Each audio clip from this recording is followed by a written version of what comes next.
Invités distingués, mesdames et messieurs, bienvenue à la soirée, ladies and gentlemen. Tonight, we recognize sports excellence in the capital. Following this evening's ceremony, 8 new inductees, including one team and one family, will have their names inscribed in the annals of Ottawa's rich sports history and be inducted into Ottawa's Sports Hall of Fame. The members being honored have had a profound impact on our local sports scene. They've made their mark on the national and international stage. It's their night to shine. They couldn't do it without everybody here, all the support they've had from all their friends and family, unwavering support, and their fans. That includes many of you here tonight. So let's give a round of applause for all of you for being here, supporting our new inductees. Thanks for being here.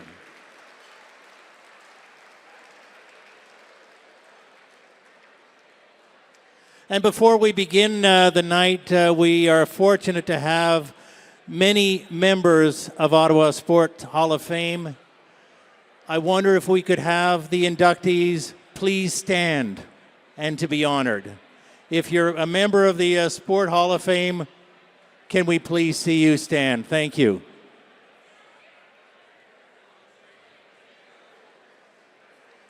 Thank you for being part of Ottawa's sports heritage.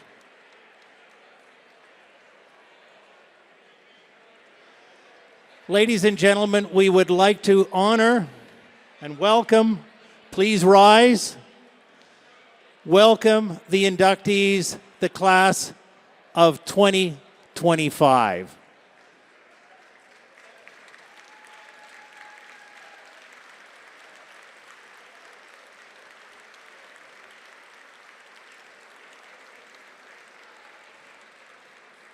We are honoring tonight Jacques Martin, Irvin Budge, Erica Weeb,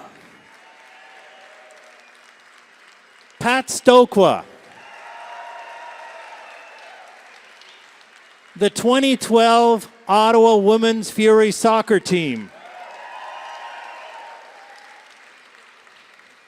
Donnie Campbell, Joanne Pollock, and the Barrett family. Congratulations all.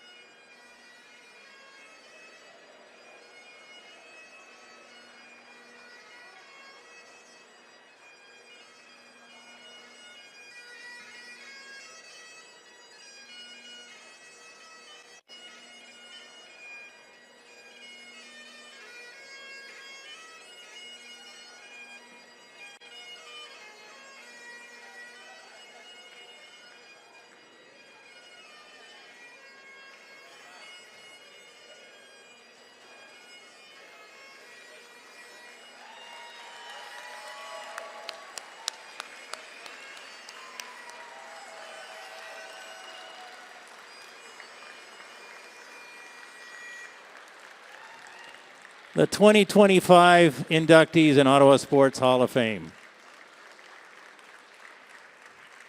Thank you to Piper Jamie Ritchie of the Ottawa Police Pipe Major. Please stay standing. It's been a weird time for Canada with all that's going on and all the threats that we're going to be a 51st state, and we have become a lot more patriotic as well. We should, understanding how great our country is. Please, everyone together, let's sing our hearts out and sing our national anthem. Oh, Canada, our home and native land, true patriot love in all of us command. Car ton bras c'est porter les pays, il sait porter la croix. Ton histoire est une épopée des plus brillants exploits. God keep our land glorious and free. O Canada, we stand on guard for thee. O Canada, we stand on guard for thee. Well done.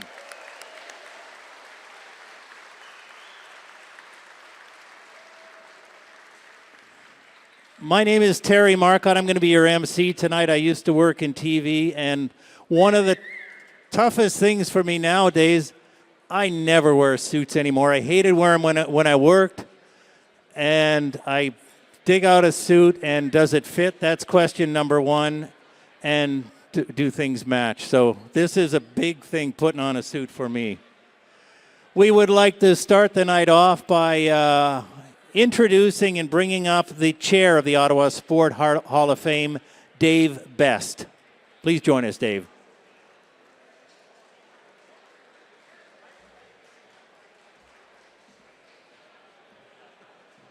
Thanks, Terry. Okay, we'll give everybody 1 second to sit down. Terry's taller than me.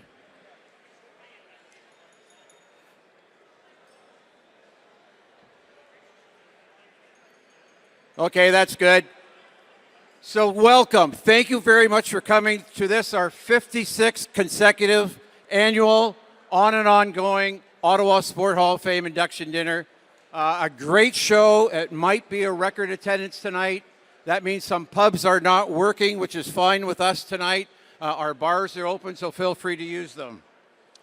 Big thanks, speaking of which, to our sponsors. Our first one I always like to thank first is Big Rig Brewery. So that's the beer we're going to be having tonight. Make sure you enjoy that. Thank you. And two sponsors / partners, the largest sport bodies in the town are certainly here tonight, the Ottawa Senators. Thank you very much. And OSAG, of course, which has a multitude of sport bodies involved. Partners include Rogers TV. Make sure you smile. They do a nice little show every year for us. That's great. Ottawa Sport Pages. Dan Plouffe is around here taking notes, so he'll quote you for sure. And Sue Kavanaugh's firm, Pearlie Robertson. Thank you very much, partners and sponsors. One more thank you. Almost forgot. You're going to see some guys out here in green golf shirts. If you guys are around, they're Algonquin College Sport Business Management Program students in the back corner over here. They're helping out tonight, getting their resumes filled out. They're looking for jobs, so please hire them. That would be great. They'll be running the 50-50 tonight as well, so make sure you buy some tickets. Now to the business. The mandate at the Ottawa Sport Hall of Fame is simple. We like to celebrate Ottawa's sporting heritage. We do that in a number of ways. One, we have an annual induction dinner where we welcome new heroes into the squad. Thank you very much. Secondly, we have a physical home where we put artifacts up and we show things. However, the last couple of years we have not had a home. We used to be at Lansdowne. Then we're at what was then called the Corral Center. I know it's Scotiabank, don't worry. No, Canadian Tire Center, sorry. Then we moved out from there, and we're at City Hall for the last 13 of the last 15 years. And we're looking for a home now and hope to announce something soon, but nothing official. So if anybody has a last minute little idea, we'll take it. Thank you very much. Who is the board? The board is a group of 10 to 12 volunteers. We run this dinner, we run the hall, we run everything about the hall itself. We're volunteers only, and there's 12 of us right now. I'd like to thank Terry, especially for emceeing tonight. Thanks, Terry. Board member, that is. And two other board members I want to single out tonight. Mike, where are you? Mike over here, who's organizing the whole evening for the show. Mike Flanagan, sorry, Mike Flanagan. And Sue Cavanaugh. Sue Cavanaugh, everyone probably knows her. Anyone who bought tickets know her, because that's who takes your money, tells you where you're going to be sitting, everything like that, and she's in charge, okay? If you like your seat, thank Sue. If you don't like your seat, you blame me. We often get asked, how does Uncle Bob or Aunt Sally get into the hall itself? First of all, you have to be nominated. So we ask you, if you have somebody you think is really deserving, make sure you nominate them. Go to our website, ottawasporthall.ca. Look on the nominations section. There's a form there, filled out. If you can't do that, email us. Sue even takes direct mails. If you want to mail, that's fine. That's great as well. Big point is, if you're not nominated, you're not going to get in. But it's tonight's members we want to celebrate. We want to celebrate tonight, so I want to welcome them individually, one quickly. Normally we only have 5. It goes quickly that way, but I'm going to introduce them one at a time. First of all, Jacques Martin, congratulations. And thank you, Jacques, for putting Ottawa hockey back on the map in a good way. That was fantastic. And as Jacques told me yesterday, I knew he'd worked at Algonquin before, but he worked 7 years at Algonquin. 7 years. So students back there, you could be a head coach sometime. There you go. Irvin Budge, snooker player, Irvin Budge. Congratulations. Okay. A quick story on Irvin, on his nomination, actually. So J.P. Allard sent Irvin's nomination in 18 years ago. Each year, Irvin was not in the final selection. I'd get a note from JP saying, I guess you don't recognize snooker. And while we do recognize snooker, we always have, but he was making the short list time and time again. Finally, we said, you can't make short lists. Is it because of snooker? We said, no, it's because of whatever. So Irvin, it's got nothing to do with the weight. Congratulations. I know it took a while. Thank you. And listen, if you're from Ottawa and you win an Olympic gold medal, I like your chances of being inducted into the Hall of Fame. Erica Weeb, congratulations. Where is Erica?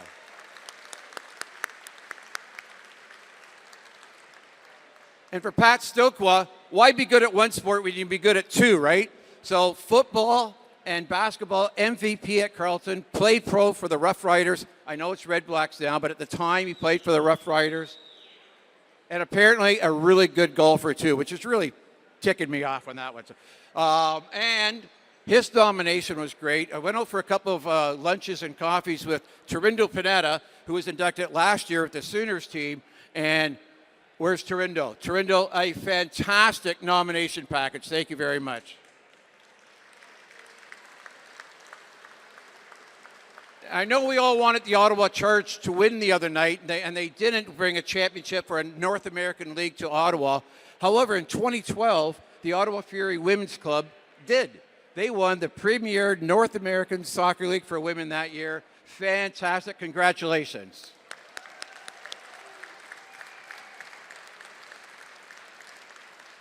And for Dawn Campbell and Joanne Pollock, we had an interesting little twist this year. And a lot of supporters. Their twist was kind of a first for the board. We've had siblings be inducted before. We've had a parent and a child be inducted, maybe not the same year. But this year, when we got nominations for Dawn and Joanne, Terry mentioned to us, you know they're a couple, right? Well, oh, wouldn't that be great? Could we induct them the same year? Is that the first time ever? Who knows? So we're inducting them. But I got to tell you, where are you? You're being inducted together at the same night, but because of your individual accomplishments, okay? So congratulations for that. And that wasn't our only first. We also had a first. Jack Tevens got a hold of me last fall through a mutual friend and all that, said, I think I have kind of a unique presentation, a unique offer for you. I go, okay, what is it? Well, we're already planning on inducting a husband and wife. Well, what is it? He goes, well, how about a whole family? I went, wow, I don't know about that. There's a lot of families that do a lot of things, and I would send in a package and see what we can do. When you see what the hockey accomplishments that the Barrett family has done over the years, wow, it was an emphatic yes by the board. So congratulations, all the Barretts and the extensions. So to all the inductees, thank you for your efforts. Thank you for celebrating with us tonight. Thank you for representing Ottawa so well. And right before I leave, another partner we have, silent partner in a way, but we're the Ottawa Sport Hall of Fame. And we happen to have a mayor that runs a lot, so I'd like to introduce Mayor Sutcliffe.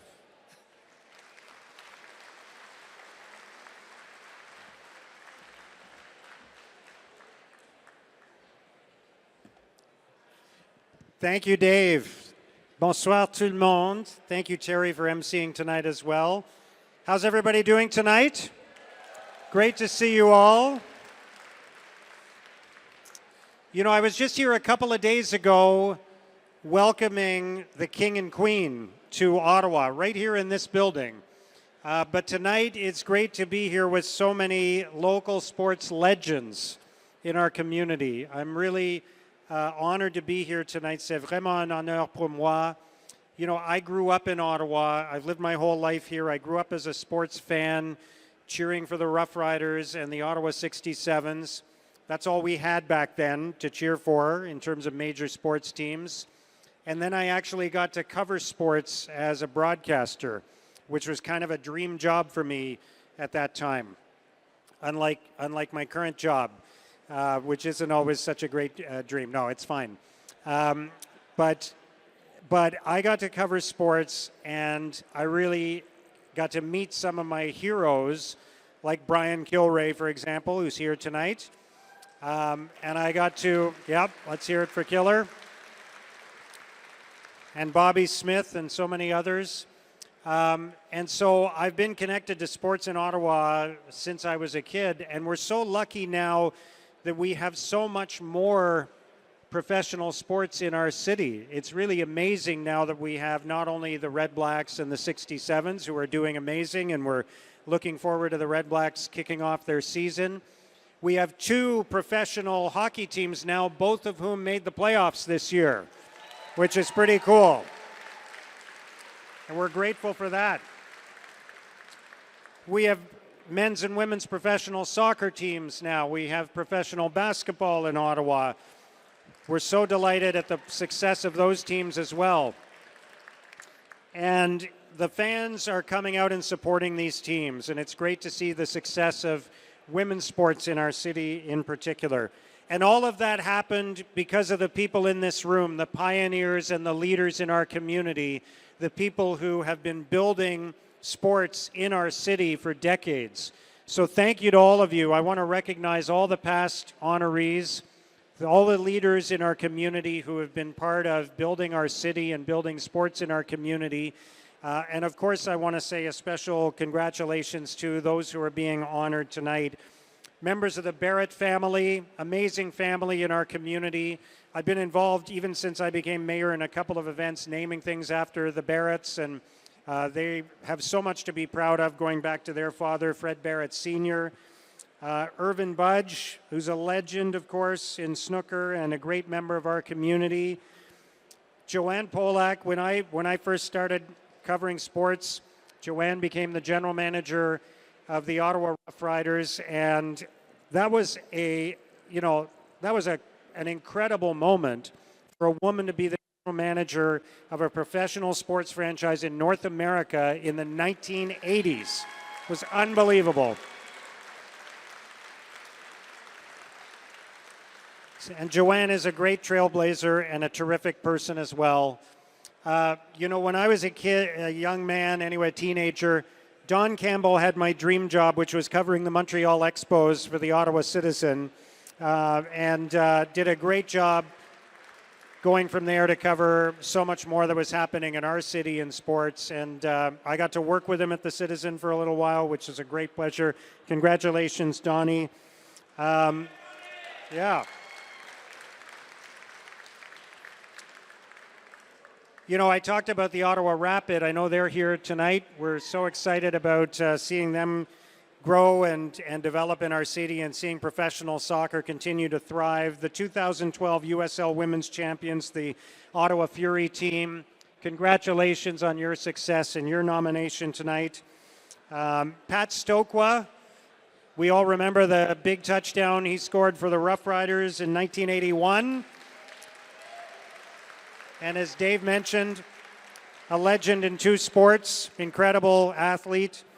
Erica Wiebe, who I was just actually out in Stittsville yesterday at the community center where there's a space named after Erica. Very cool.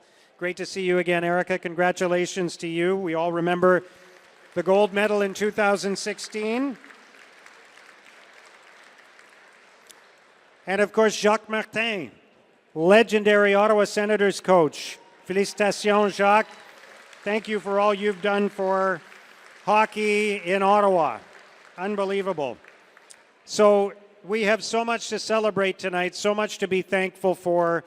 And as Dave said, I think we should all be grateful to these individuals for not only what they've done for sports, but the impact they've had on the lives of so many people, and in particular for how well they have represented our city. I'm so proud of our city. I love our city. I'm so grateful to have lived my whole life in Ottawa and to be your mayor. So thank you to all the honorees tonight for how you have represented our city. Congratulations. Merci beaucoup. Félicitations. Mendez was a name that we all agreed it would be great to hear from Ian. Ian is one of the most talented, versatile journalists I've come across. He was terrific in radio, terrific in TV, a fabulous writer.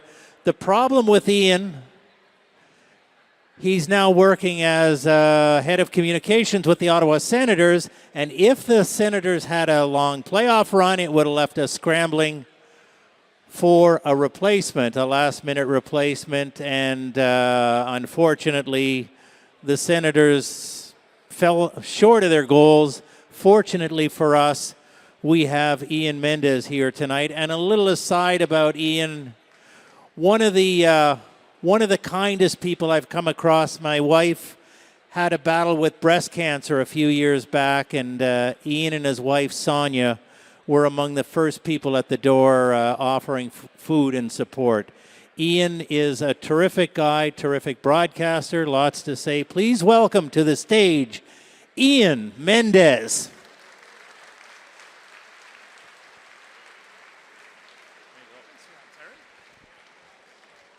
Wow. Is this on? There we go. Well, thank you very much for that, Terry. That was very humbling to hear those words. You know, I spent 23 years as a reporter in this town covering the Ottawa Senators, and not once was I ever invited to this event. Okay? I spent 9 months with the Senators, and all of a sudden they're like, hey, would you like to be the keynote speaker? So if I had known, I would have quit reporting years ago and come to this, because this is an honor for me to be here and to be part of this. And when they asked me to do the keynote speech, you know, for me, they told me I could take this in any direction I wanted, which was exciting and scary, but I wanted to do something that was relatable to you, something that you could relate to, something that was authentic to me. And I'm going to tell you something. Right now, I'm feeling a little reflective because yesterday, my wife and I, Terry mentioned Sonia, we just celebrated our 25th wedding anniversary yesterday. Okay. Not going to lie, I was hoping for an applause for that.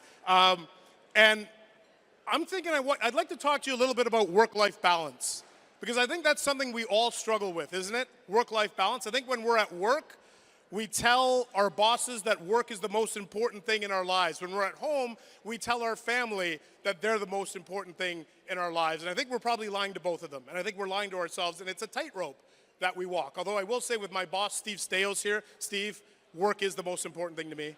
Don't worry. But I want to talk to you about work-life balance and a little bit of perspective that I've gained through the lens of 2 days of me covering the Ottawa Senators as a reporter. Okay? And the first date I'm going to talk about is April the 22nd, 2004. April 22nd, 2004, I'm just going to let that blow away and hope I can do this here. That was the day Jacques Martin, who is sitting over here and will be honored tonight, he was actually let go by the Ottawa Senators as their head coach. I know you're thinking this is probably cruel for me to bring up the day that Jacques got let go as head coach, but I promise you it was a worse day for me than it was for Jacques. And 48 hours earlier, just to kind of paint a picture for you, the Ottawa Senators lost 4-1 in Game 7 to the Toronto Maple Leafs at the Air Canada Centre. And it was a tough night. The night Patty Laline let in a couple of tough goals against Joe Nieuwendyk. And so April 22nd, the Senators announced they are letting Jacques Martin go, and there's a 12 o'clock press conference. 12 o'clock press conference, and the only catch is, and I'm a reporter for Sportsnet, my wife has an ultrasound at 10:30 in the morning. My wife has an ultrasound at 10:30 in the morning. She's in her 3rd trimester. She's pregnant with our first child. 7 months pregnant, and the doctor tells her she has a low-lying placenta, and you need an extra ultrasound. And all I can see the puzzled looks on your faces. This is probably the first time the phrase low-lying placenta was ever uttered on this stage. But we go into the ultrasound, and you know how an ultrasound works. They put the jelly on my wife's abdomen, they bring in the wand, and the technician's looking at the ultrasound. And all of a sudden, the technician gets up and leaves the room. And I'm starting to get really agitated here because I got to get to this press conference in like just over an hour. And I'm thinking, what's going on here? I got to get to this press conference. I'm looking at my clock. And all of a sudden, it feels like an eternity goes by, and the door opens, and now there's another doctor that's there. And the one thing I've learned is that more doctors usually means bad news, okay? And this doctor comes in, and he sits down, and he takes over the wand, and in a very cold and clinical fashion, he says, do either of you have a history of birth defects in your family? Do either of you have a history of Down syndrome in your family? And we're shocked. My wife is in tears. She's saying, what is wrong? And he says, we are not seeing your baby's brain. Your baby has no brain. Here's a big black spot where that brain should be. And it's a large fluid-filled cyst. And I was shocked. I'm crying. My wife's crying. I had to phone Sportsnet and say, I can't cover this press conference. My life is shattered. And I think if you know me, people have known me over the years of my work as a reporter, you don't think of me as like a dark, humorous like, type of guy, but as a coping mechanism, that's what I do. I think of the funniest thing I can think of in a dark situation to help me out. And I debated whether or not I was going to tell you this anecdote today, but I am. And in that exact moment, I said, remember I said the Ottawa Senators got knocked out 2 nights earlier, the 4th time in 5 years Toronto had beaten them. And I said to myself, so the hockey team that I cover, they're being criticized for having no courage and no heart. And now the baby that I'm about to have has no brain. I am caught in the worst reboot of The Wizard of Oz of all time. Honestly, that's what I was thinking. I was like, I am trying to process how this happened. And so a few weeks go by, and our baby is born on July 1st, 2004, which, by the way, is the worst day in the hockey world to have a baby, July 1st. But she's born July 1st. We rush her to CHEO, and at 9 days old, she has a brain surgery. The medical team at CHEO, the neurosurgeons say her brain is there, but it's being pushed like an accordion to the side by this massive cyst. If we can get in there and basically deflate the cyst with a little pinprick and put in what is called a shunt to drain the cyst, we believe her brain will bounce back and should be okay. So at 9 days old, we hand this baby over to Dr. Michael Vasiliati at CHEO. And it's a 5-hour surgery, and it was life or death for our daughter. And it was a successful surgery. Her brain bounced back. She had to have a couple of other revisions, but we're on a good track at that point, okay? We're on a good track. And I returned to work about 6 months later, and I tell you, my career took off. Like, just absolutely took off, because I understood what pressure was. Pressure wasn't deadlines and going live on television for Sportsnet, which used to freak me out. Pressure is handing your 9-day-old baby, who is literally the size of a loaf of bread, handing her over for brain surgery. That's pressure. And so all of a sudden, it was like my career just clicked, like a snap of a finger. It took that. And from there, I will say, I think I became one of Sportsnet's most trusted reporters. And I covered, I think it was 7 straight Stanley Cup finals, 5 or 6 World Series. I did the Olympics in Vancouver. I did the Olympics in London, FIFA World Cup. Everything is coming up for me. All of a sudden, everything's clicking for me, except for one thing. When you're really successful in this field, it requires you to travel a ton. And I was spending about 150 days a year on the road, 150. Out of 365, you do the math, that's about 40% of the time. And at the same time that this was going on, I was writing a regular column in Today's Parent magazine. And I loved it, and they loved my style of humor, and I used to talk about raising your kids and keeping them off devices and, dinner time and bedtime and all that stuff. But I felt like a fraud. Every time I would send the column in, I would feel like a fraud because I wasn't really there. I was there like 60% of the time. And it reached a bit of a breaking point for me. And the second date I'm going to bring up to you is April the 15th, 2013. And I'm covering the Ottawa Senators in Boston. It is an absolutely perfect day in Boston. It's called Patriots Day in Boston. The Red Sox play at 10 in the morning. The Boston Marathon is happening. And the Senators are playing the Boston Bruins that night at TD Garden. And it's a beautiful day, and I'm out for a stroll, and I look at my phone. I just happen to look at my phone, and there's a picture of what appears to be a severed arm at the finish line of the Boston Marathon.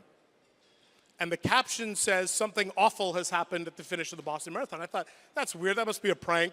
Sure enough, 2 or 3 minutes later, you hit refresh, and there are reports that there's a bomb that's gone off at the finish line of the Boston Marathon, and that you could actually hear it from a few blocks away. You could hear the murmur, the chatter, the fear. It was quite palpable. And so I get on the phone and I phone my wife and I say, "You're going to hear that there was a bomb that went off in Boston, but I need you to know that I'm okay. I need you to know that I'm safe." But she was panicked. She was worried. She was like, "I think you need to come home." And I said, "This game is going to happen tonight." But there was rumors all day that there was bombs planted throughout the city, a bomb at the library, a bomb at Faneuil Hall, and potentially a bomb at TD Garden in the arena where we were going to cover a game. And we go to the arena, and maybe, I mean, Alfie was there, and I'm sure he remembers this. We go to the arena at like 4:30, and the game still hasn't been canceled, okay? At this point, we're thinking we're going to play a game. And it's a very tense situation.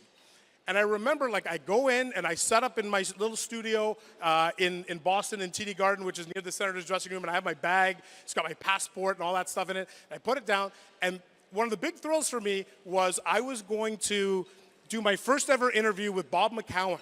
Bob McCowan, who was the host of the Fan 590, actually wanted me on his show because they wanted to talk to somebody who was in Boston. Problem was, my cell phone was not working inside the arena because of all the cell phone interference going outside. So I leave the arena and I do this interview with Bob McCowan. And I try to get back inside the arena, and security won't let me in. They say, "I'm so sorry, sir, but the building has now been secured. Nobody in, nobody out. That's the rule." And I'm starting to panic a bit because I've got all my stuff in there, and no, I can't communicate with people down there because the cell phones aren't working. And I start to get a little bit aggressive with this guy. I'm like, "I'm sorry, sir, my bag is in there." And I started to realize, you know what? This is not the day for a brown-skinned man to be yelling, "I've got a bag. I got a bag in there." I understood. But he let me in the arena because I had an NHL broadcast pass with me. I go back inside the arena, and they let me back in. I see Paul McLean in the hallway. And Paul tells me the game has been canceled.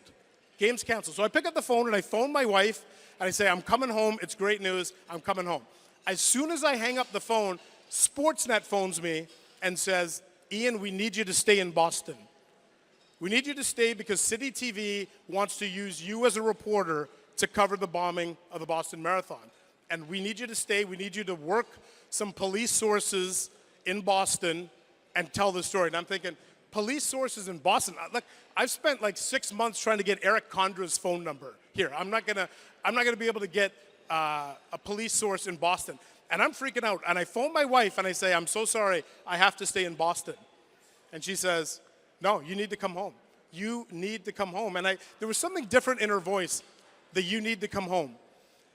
And I hung up the phone and I phoned Sportsnet, and I had a choice to make, folks. I had a choice to make. Either I tell my wife I'm staying, or I tell Sportsnet I'm going. But I had a choice, a definitive fork in the road. And I phoned Sportsnet, and I basically said, I got to go home. And so I got on the plane with the Senators. We flew back home. And I knew in that moment I had made a definitive choice in my mind. I had to change my lifestyle because my kids were 9 and 6 years old, and I wasn't really much of a father at that point. I was gone, and they needed me. There's this little window of time that you have as a parent where you can be a parent, and it lasts in the snap of a finger. And I made a decision that year that the next time there was an opportunity to make a career change for the betterment of my family, I would do it. And a few months later, I sat down with John Rodenberg with TSN 1200, and he offered me a job to stay in Ottawa and to get off the road. But I'll never forget John Rodenberg sitting down with me and saying to me, Ian, why would you want to leave a network television job to come join our AM radio station? And I thought, this is the worst recruitment pitch of all time, JR. This is awful. But I said, I just need to come home. That phrase from my wife was always in my mind. I just need to come home. And so I did. I left my television career in the rearview mirror to stay at home. And I know people said to me, you were crazy for doing it because 3 months later, Sportsnet landed the NHL rights. And people said, boy, Ian, you could have stayed. You could have stayed and been on Hockey Night in Canada and had a great television career. And I look back and I have no regrets because in those next 7 years, our kids went from 9 and 6 to 16 and 13, and they went to basically to become young adults. And I was home every day. I packed their lunches every day. I drove them to school. I walked them to school. I did all of the things. I got to coach ringette, which gave me more pleasure and more gratification than anything I've ever done in my life. And I think about this now, and when I made this last career switch to the Ottawa Senators, it's because I'm now entering a new phase. We're about to be empty nesters here. Our youngest daughter is about to turn 18, is about to graduate from high school. And she's off to Toronto Met University in September. Our oldest daughter, the one who had brain surgery, she's about to start 4th year at Carleton in the journalism program and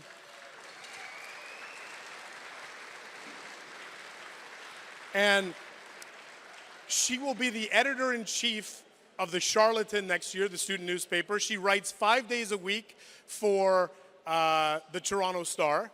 And I say this without an ounce of hyperbole, but probably with a touch of parental pride. She will be the brightest journalistic light that's ever come from our family. And I think back to all of those struggles that we had in the beginning. And I guess my only message to you here as I wrap up is, and I hope that you could look at my life as an example. I started my career with the Ottawa Senators. I went to Sportsnet. I went to TSN 1200. I went to The Athletic. I came back to the Senators. There will always be many, many doors open to you with your careers. But there is one door for your family. And I'll leave you with this. If you go through that door and keep that door open to your family, everything else will take care of itself. Thank you very much.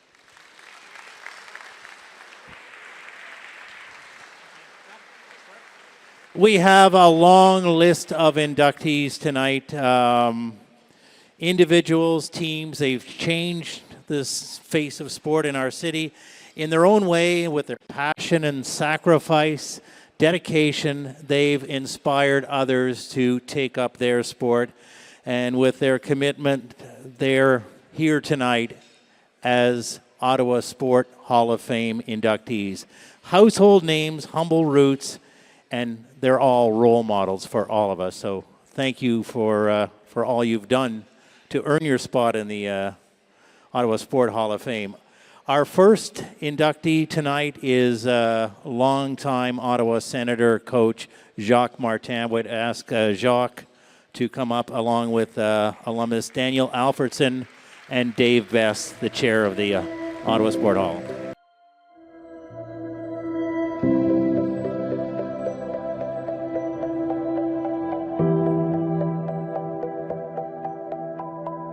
Jacques Martin is best known as the head coach of the Ottawa Senators during the club's most successful period, but his contributions to local hockey date back much further.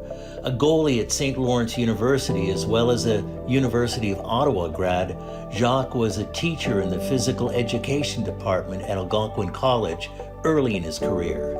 He also coached the Rockland Nationals and Hawkesbury Hawks junior hockey teams before moving on to coach Peterborough and Guelph in the OHL.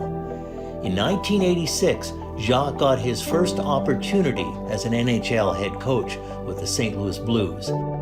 He then served as an assistant with Chicago and Quebec before Ottawa hired him as head coach in 1996. After finishing last in every one of its first 4 NHL seasons, Jacques lifted the Senators to an unforgettable first ever playoff berth in 1997. The team kept rising from there. The Senators won their first playoff series the next season, followed by their first division title. That season, the coach from St. Pascal earned the Jack Adams Award as the NHL's top coach. During Jacques' tenure, Ottawa also won a President's Trophy for the league's best record in 2002-2003 and came within a game of reaching the Stanley Cup final. Jacques later served as head coach in Florida and Montreal, and he won 2 Stanley Cups as an assistant with Pittsburgh.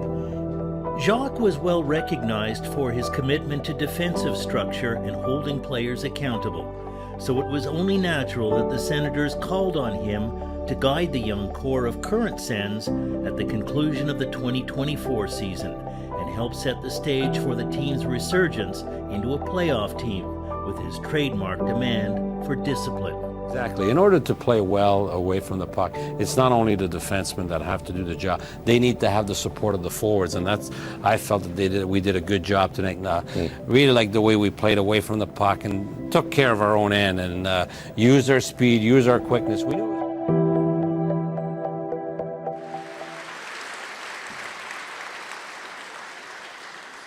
I've been asked to keep this speech short, which is perfect, because I've always believed that the spotlight should be on the players, not the coach. Besides, I'm more comfortable behind the bench than behind a microphone.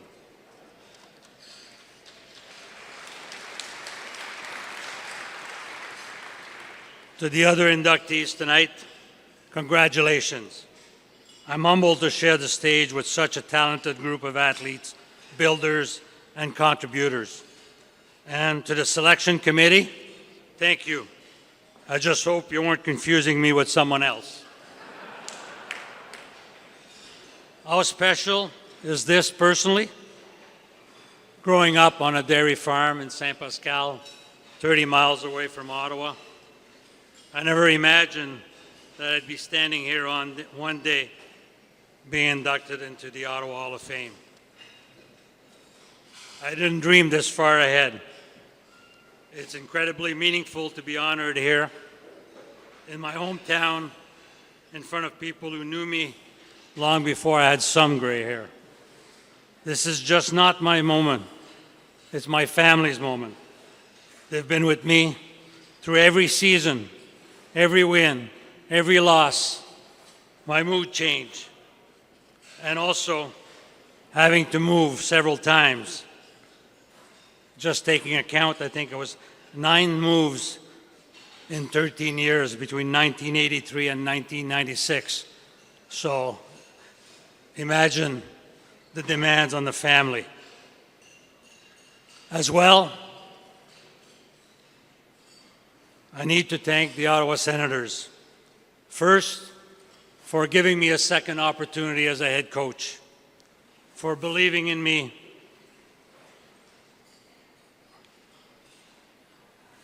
to develop the young players that were drafted and lead a team that the people of Ottawa, the fans of Ottawa, would be proud of. Those 8.5 years in Ottawa, in my first stints, are memorable.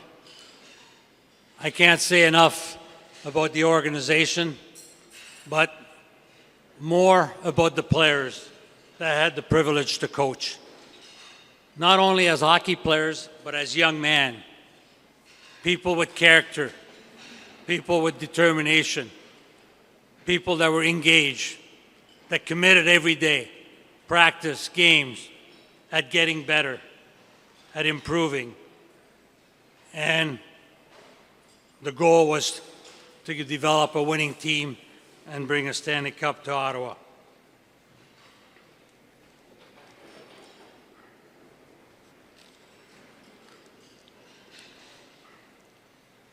I was a dreamer when I was a kid, playing on the outside rink, visualizing being in the NHL, seeing myself making the big save, and someday winning the Stanley Cup.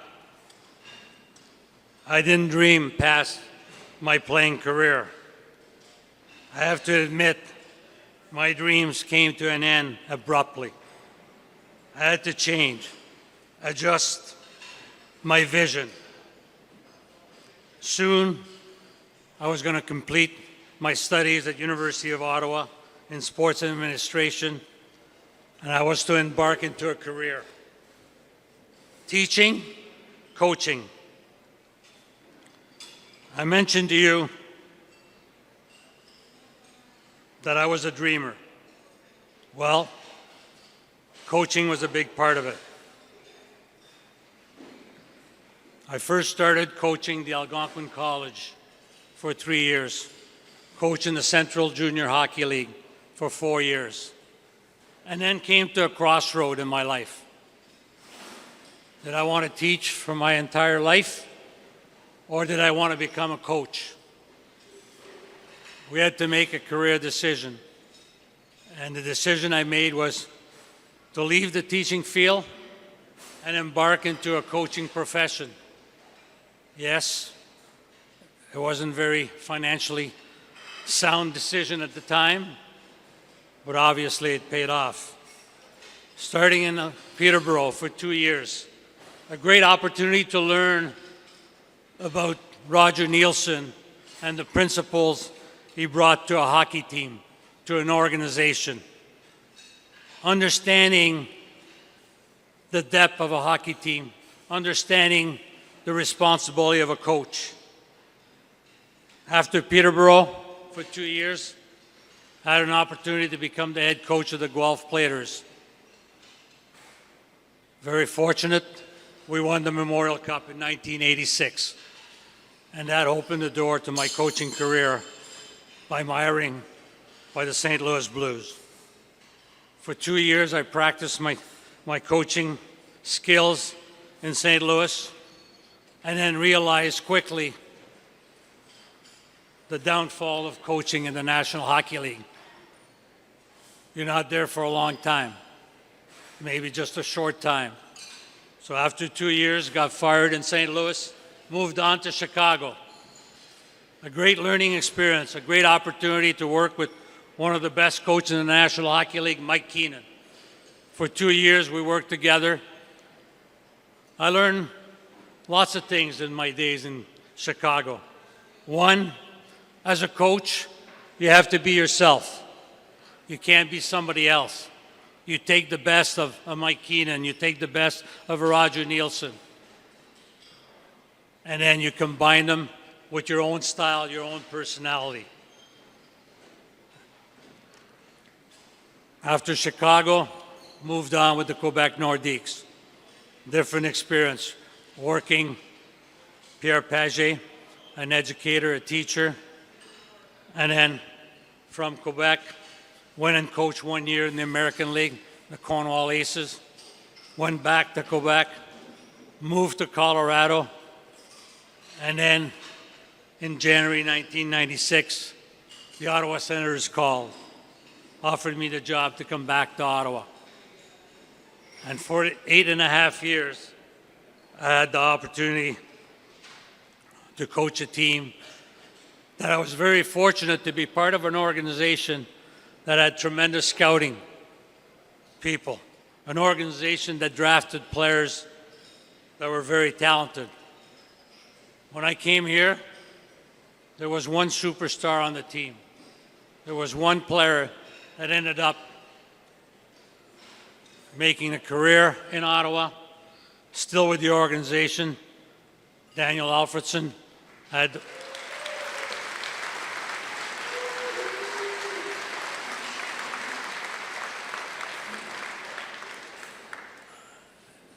Daniel was a special leader. He was a player that led a lot by example. His work ethic couldn't be compared.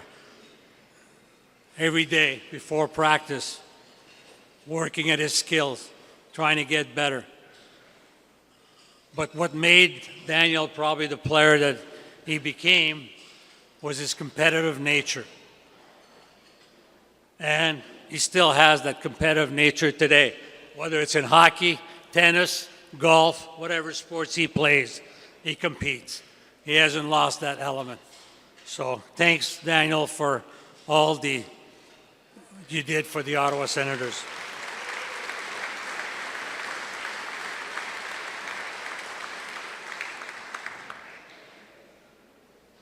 I mentioned to you that I dreamed a lot, but I love coaching. I love the late night. I love the review. I love the fact that you can have an impact on a team. You're responsible for players, and you're responsible to give them some guidance, to make sure that they're working at improving every day. If there's one thing that I would tell a young coach today, no matter how you feel, follow your instincts, follow your passion, chase your dream. I think that's the key.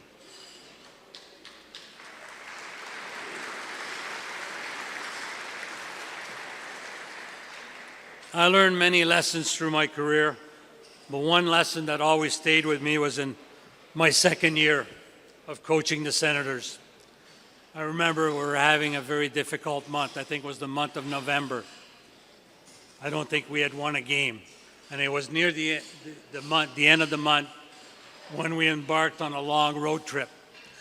And our first stop was in St. Louis. Just as a footnote here, in those days, we traveled commercial. So when we got to the airport, we had to wait for our baggage at the carousel. And I remember waiting for my luggage, getting a tap on the shoulder from my general manager, Pierre Gauthier, asking me to meet him in the suite once we got into the hotel. Well, lots of things came to my mind. After losing 9 or 10 games in a row in the National Hockey League, it could be the end.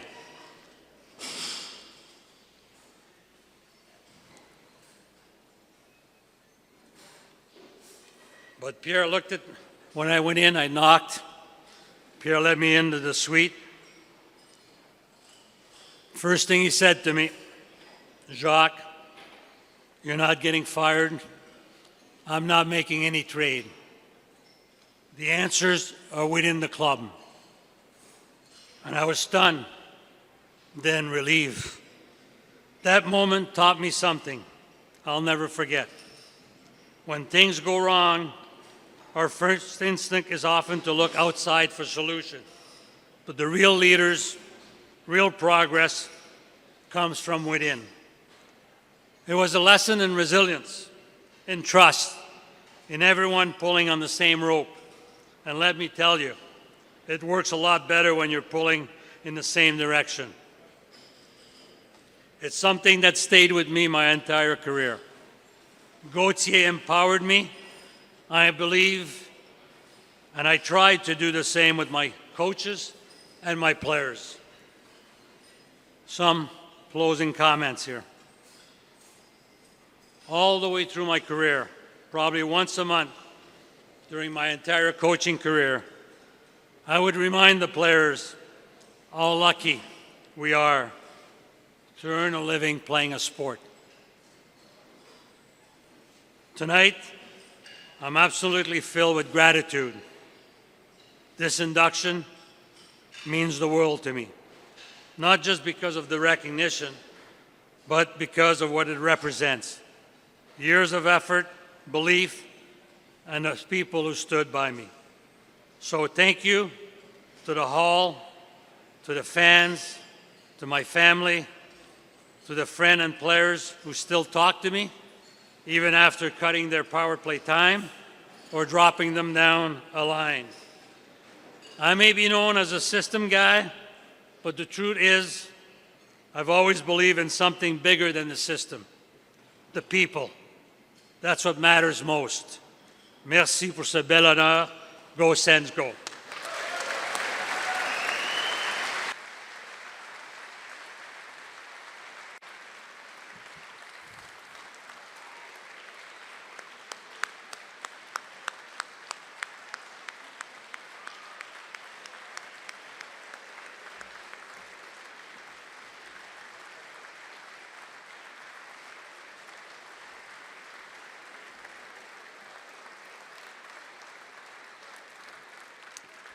Thank you, Jacques, for all you've done for our community and breathing life into the Senators way back when and keeping that flame going still.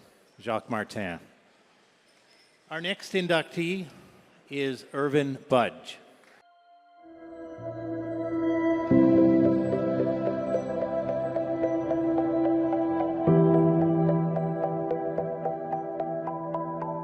If you're serious about snooker in Ottawa, then you know Irvin Budge simply as Budgie. You also know there wasn't anyone in town who could beat Budgie in a match, and hardly anyone who could challenge him in Canada or around the world.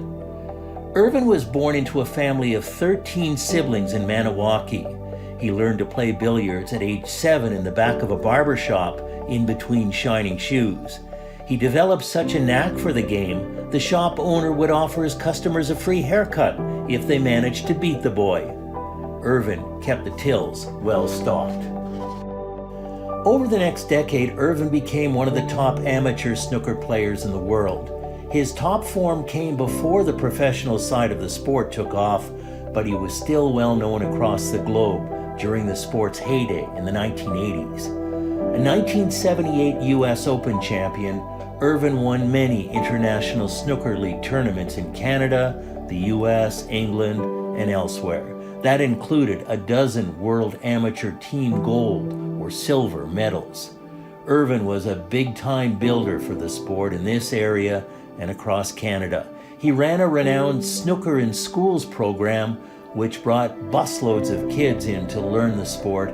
He also organized local seniors snooker leagues. Budgie was a founder of the Canadian Snooker Council in 1975, and he was a driving force behind the first National Snooker Championships. The first editions of those were held at the Ottawa Civic Centre in the 1970s. The International Snooker League later gave Budgie a special award to recognize his immense contribution to the world of snooker. Budgie was a co-founder and CEO of the Elvis Sighting Society out of Moe's Newport restaurant. With creative and entertaining events, he raised funds for piles of community causes. He was perhaps even better recognized as a tireless philanthropist. Good evening, everyone. Am I coming through okay? Thank you. Congratulations to all the inductees. What an honor it is being here with you tonight. I'm a man of few words and a lot of bad jokes, so I will try to keep this brief. I have many people to thank. J.P. Allard, thank you for nominating me 10 years ago. And thank you to Dave Brest and everybody on the Ottawa Sport Hall of Fame. I'm eternally grateful. For as long as I can remember, snooker has always been part of my life. I started playing in my hometown in Maniwaki, in a shoe shine boy, and billiard also. I've had the good opportunity of playing against Canada's best snooker players. I've made many friends, good friends that I've been playing with for the last 60 years. They are here tonight. Thank you, guys. I'd like to just thank my place of headquarters at the Orange Mucky Snooky Center. That's run by Mr. Beauchamp, Brian Beauchamp, and the place is spotless. The tables are always in great condition. He's got a great staff working for him. The food is delicious, unbelievable. And if you know Brian Beauchamp personally, you know what I mean when I say the place is spotless. You can eat off the floor. So thank you, Brian. Brian's here tonight, and I would like to thank him for letting me establish myself at his snooker center. It's called the Orange Monkey. And if you all come out, anybody here tonight or anybody else who wants to learn a bit more about how to play the game, my favorite sport, I'm always there. I go there for breakfast daily. And any of you people show up, just ask for me. I'll give you a free lesson and a cup of coffee and what else can I give you?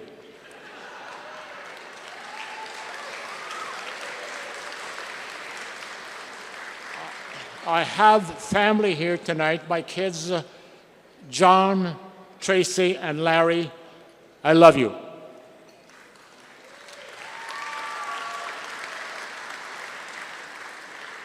My good friends, Earl McRae and Dave Brown from the local paper, they gave me plenty of good notices in the Journal and the Citizen, and we did some amazing things together, raising funds for the needy in the community.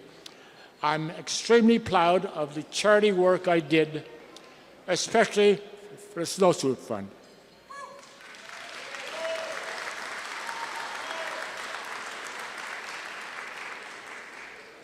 I have to go back to my table for my dessert. I don't want to keep you here longer than normal. So thank you, thank you, thank you.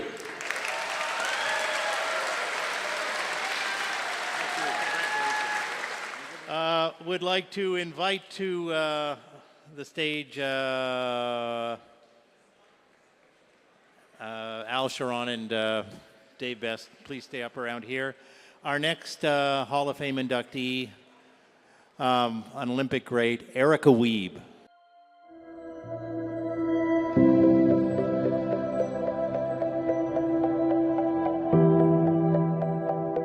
It was August 18th, 2016 that Erica Wiebe cemented her place in the Ottawa Sport Hall of Fame when she won the biggest prize in sport, an Olympic gold medal.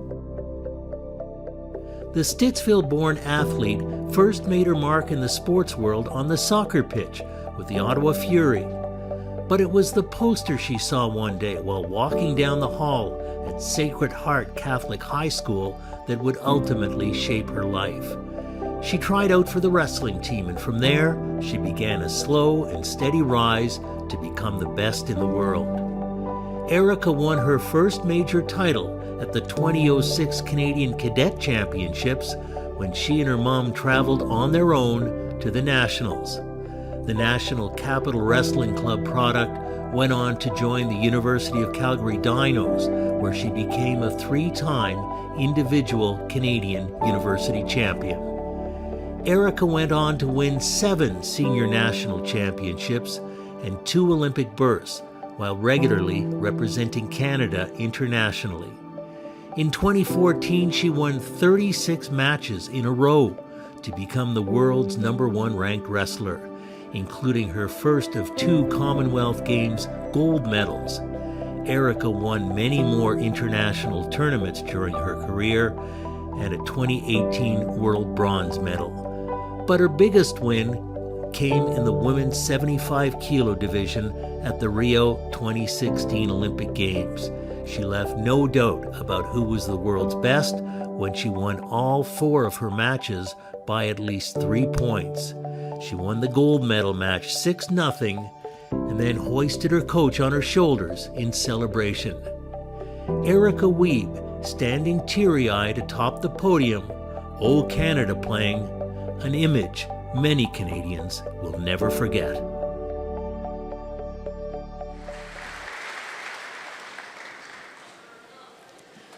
Thank you.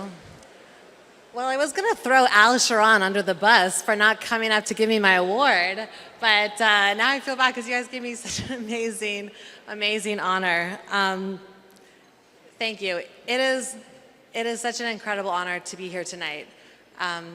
I grew up in Stittsville. My parents still live in the house that I grew up in. Yeah, Stittsville.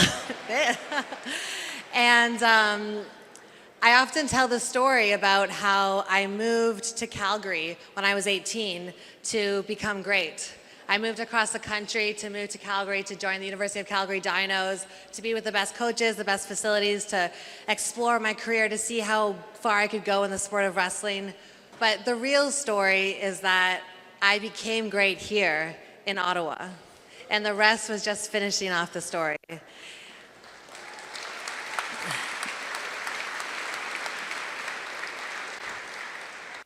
Yeah, that's the truth. The foundation of this city built me, the strength, the heart, the courage, the character. I often tell the story about how I started wrestling at Sacred Heart in grade 9. And it was an I was a soccer player. I grew up playing soccer. It was my dream to play soccer for Canada, play in the NCAA. I played for the Ottawa Fury Academy team. So Dom, David, John, thank you guys for being part of this story. John, thank you for being an indelible mark on Canadian soccer history. What you're doing for this city now with the Ottawa Rapids is incredible, so thank you.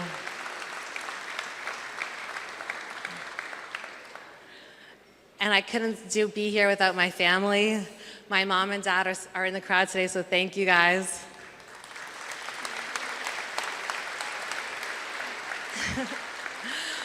All of my best and worst attributes I see in my parents every single day. And it is a blessing and such a curse, but I wouldn't be who I am. I wouldn't be who I am without them. And thank you for driving me to soccer practices, driving me to wrestling, taking me to my first national championships in Halifax, and being part of that journey. To all the moms and dads out there that drive your kids to those sports every single day and fulfill their dreams, thank you on behalf of them.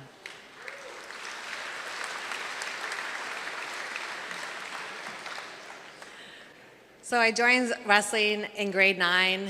To be honest, I really wanted to play soccer, but wrestling seemed like a great opportunity to wear spandex and wrestle with boys.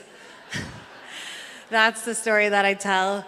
But I wasn't alone in that journey. And my best friend, Catherine, who's in the room today, we joined wrestling because we wanted to wear spandex and we wanted to wrestle with boys. So thank you, Catherine, for being my first training partner and allowing me with that journey.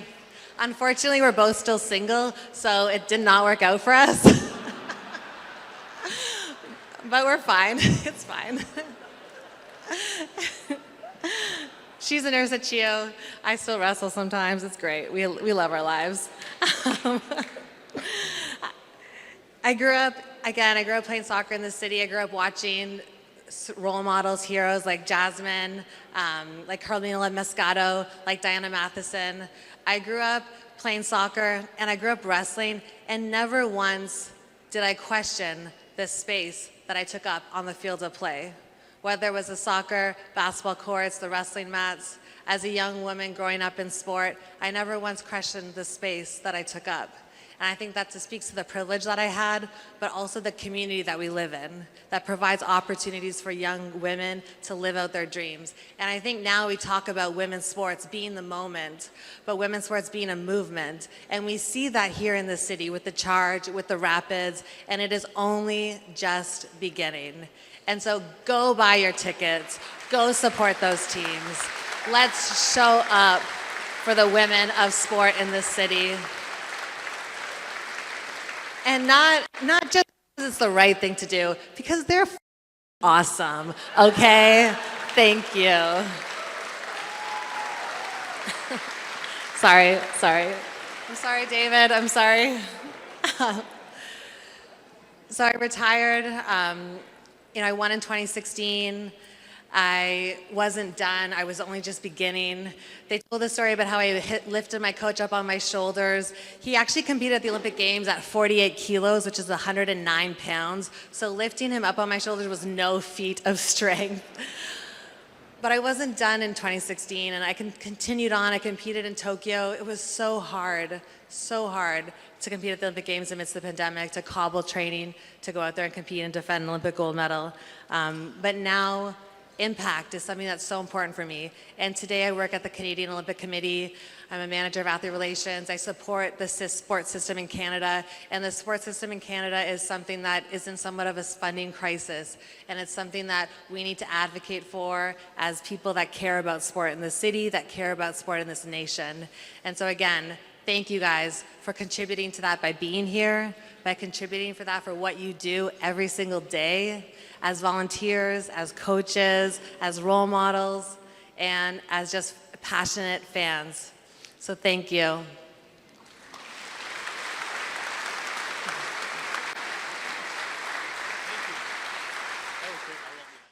Our next inductee, I'd ask ahead of time, Patty, you can hang back a bit, but get Jeff Avery up towards the stage. Our next inductee is Pat Stokwa.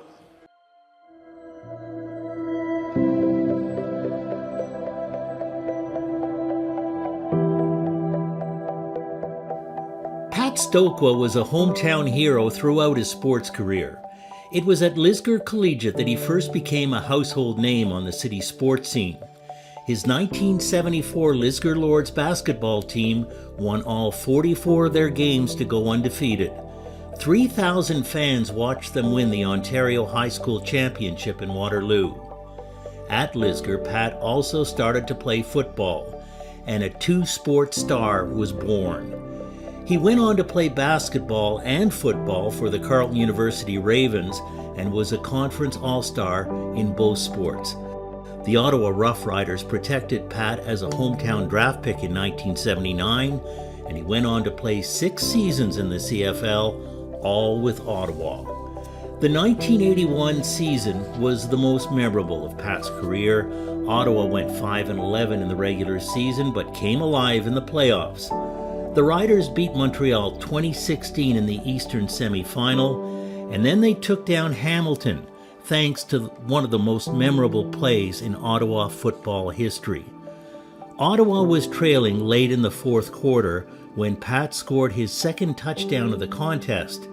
His 102-yard game-winning catch was chosen as the CFL Play of the Year, and he was named Player of the Game as the Riders advanced to the Grey Cup.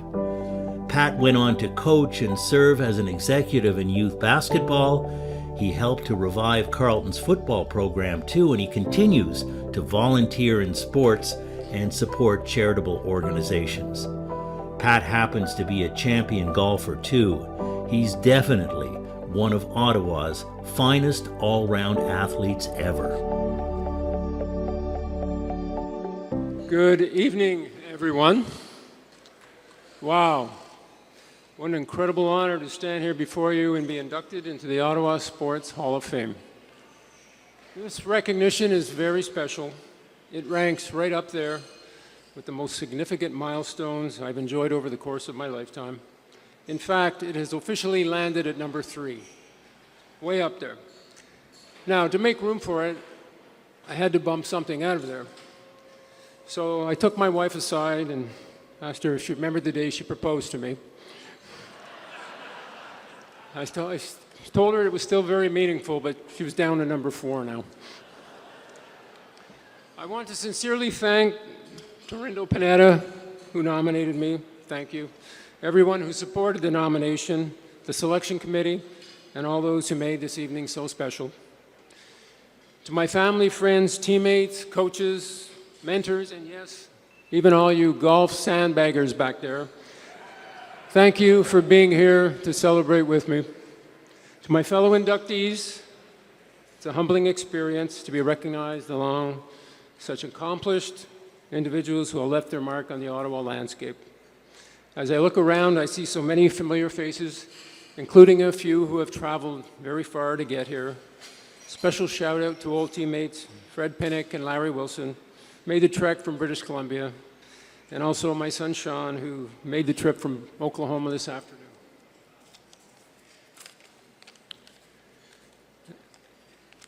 Now, I'd like to thank the committee for running that video of that touchdown run in Hamilton. I haven't seen it in maybe 40 years. It's nice to share and rekindle the memory. Now, just to be clear, I know you're asking the question, was he that slow?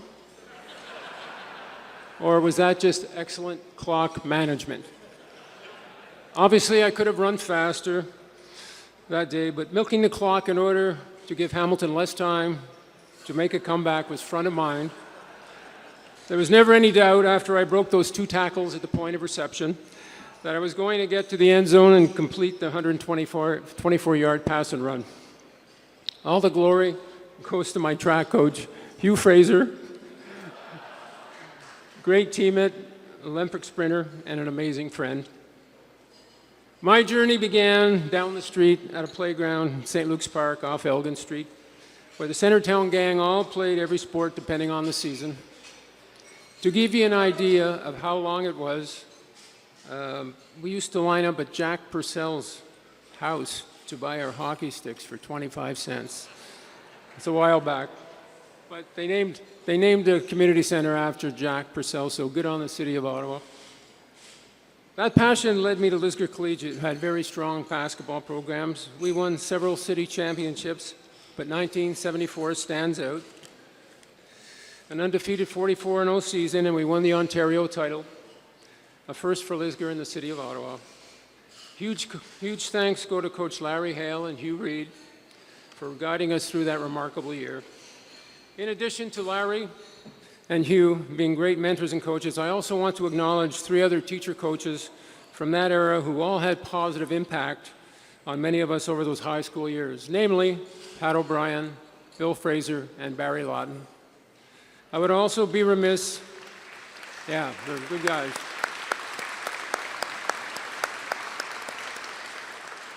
Unfortunately, we lost them all too soon, but their memory certainly lingers. And I'd also be remiss if I did not give a shout out to Father Bob Bedard, who I truly enjoyed playing for when I was in grade 9 at St. Pius.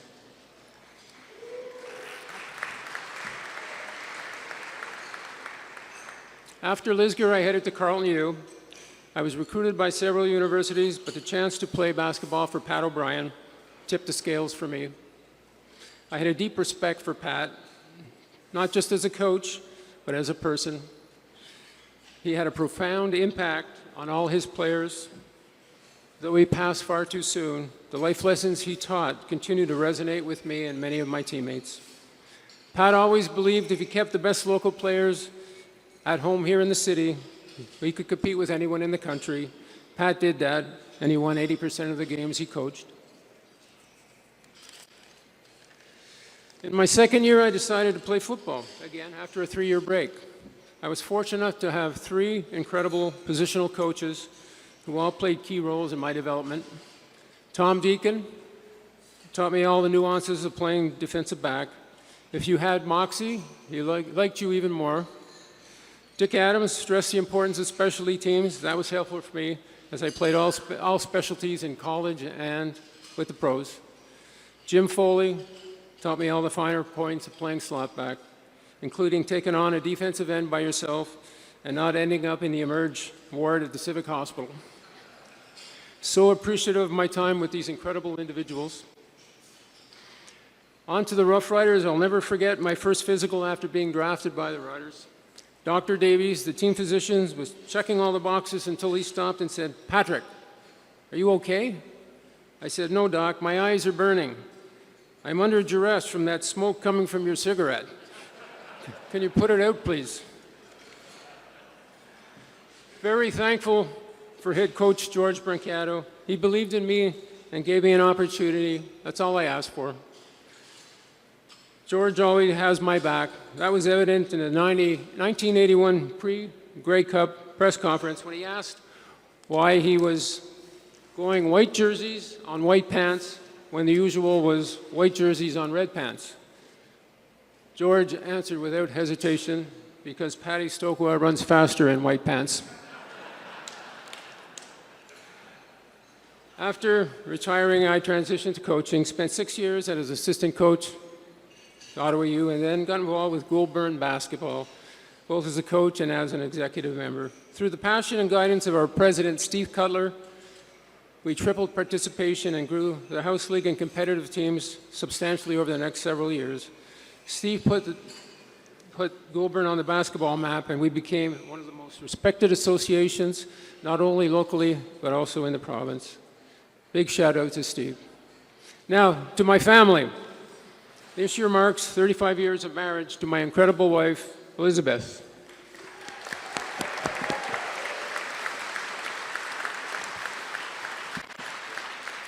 Yes, I remember the day she proposed to me.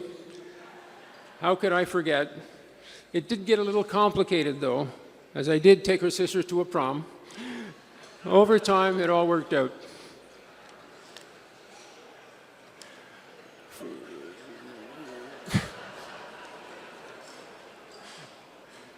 For years, she let the kids, our 3 children, believe their athleticism came from me. Until one day she couldn't take it anymore. She sat us down and shared that her father, Blair, played 6 years for the Rough Riders.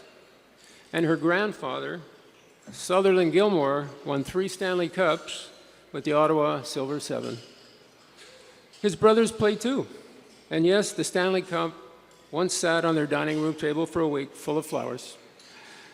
At this point, I've accepted her athletic pedigree. Might outshine mine just a bit. To my brothers, Brian and Terry, thank you for being role models and great athletes in your own right. You provided a lot of inspiration for me. My sisters, Colleen and Maureen, athletes, not so much, but wonderful supporters all the way. To my mom and dad, they would have loved being here this evening. I know you're with us with spirit, though. To my children, Jennifer, Sean, and Brendan, you weren't there to watch me play, but you have seen me as a coach and an intense sports dad. It's because of you I understand that the true value of sports is not the wins, but in the lessons we carry with us for life. Thank you for always making me so proud. And just before I close, I do want a special, again, I thank my son for coming up here from Oklahoma. He's a strength and conditioning coach with the OKC Thunder of the NBA, and in about 2.5 hours, we will all know if they booked a spot to the NBA Finals. So everybody, fingers crossed for OKC tonight. Thank you, everyone. This honor means more to me than I can say. Good night.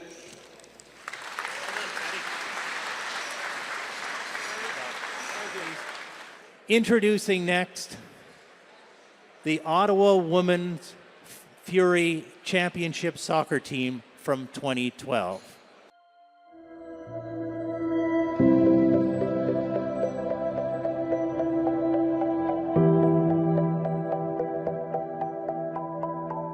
In 2012, the Ottawa Fury women's soccer team at last won the crown that one of the USL W League's most powerful clubs deserved. During their 15-year run in the capital, the Fury collected 10 division titles, 6 conference championships, and appeared 8 times in the W League Final Four. But the big prize was elusive. In 2011, Ottawa had enjoyed its first ever perfect regular season, 12-0. The Fury allowed just 7 goals in 15 matches to reach their 3rd championship final before Atlanta pounded them 6-1 in that showdown. But in 2012, the Fury broke the curse in storybook fashion on their home field. July 29th at Algonquin College, a team from California led 1-0 most of the match. In the dying seconds, Ashley Seal put home a rebound off a free kick, sending the match to extra time and eventually to penalty kicks. In the shootout, goalkeeper and team captain Jasmine Phillips got to play the hero's role. She stopped 2 shots for her hometown club, and then Kelly Conheeney converted the winning goal to win that long-awaited trophy. And the jewel of the W League has finally found its crown! The Ottawa Fury are W League champions in 2012! The team played a trailblazing role in the success of Ottawa and Canadian women's soccer. The Fury provided a launch pad for over 60 players to compete on senior women's national teams. That same summer of 2012, 5 former Fury players helped Canada win bronze at the London Olympics. Their most famous former player is Diana Matheson. She scored the goal that gave the Canadian women their first Olympic podium, and she went on to co-found the Northern Super League. A member of the first Fury women's team is Christina Kiss. The Ottawa Sport Hall of Famer is now technical director for the NSL's Ottawa Rapid FC and continues to build on that foundation laid by the Fury. It's truly an honor to stand before you tonight. My name is Dominic Oliveri, and I had the privilege of coaching the 2012 Ottawa Fury team that is being inducted into the Hall of Fame this evening. I'm honored to be joined tonight by team captain Jasmine Phillips, as well as some of the coaches and players from that championship winning team.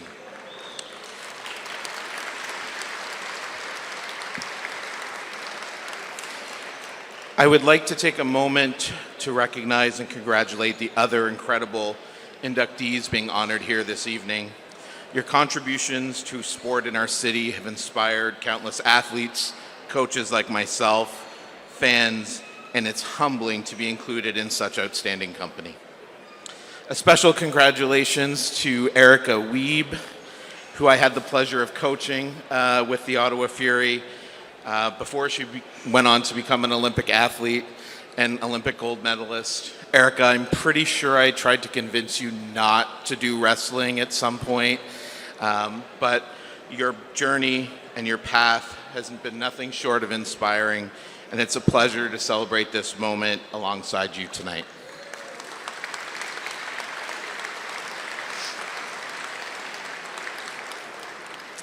I also want to acknowledge John Pugh, whose vision and leadership as the owner of the Ottawa Fury changed the landscape of soccer, not only in Ottawa, but across Canada.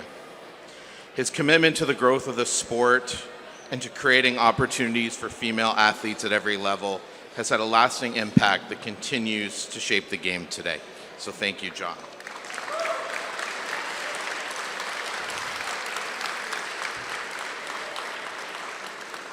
John, I'm especially grateful to you for believing in me as a young coach. I started coaching with the Ottawa Fury at the age of 22, and you gave me an opportunity to work in such a tremendous environment for over 10 years of my coaching career alongside some of the best female soccer players in the world. To the players who are here and those that are not here today, thank you for such an incredible journey. The memories we created both on and off the field will stay with me forever. You are not only a remarkable team, but are pioneers in women's soccer. Your talent, resilience, and commitment help set a new standard and a legacy that continues to inspire the next generation of female players.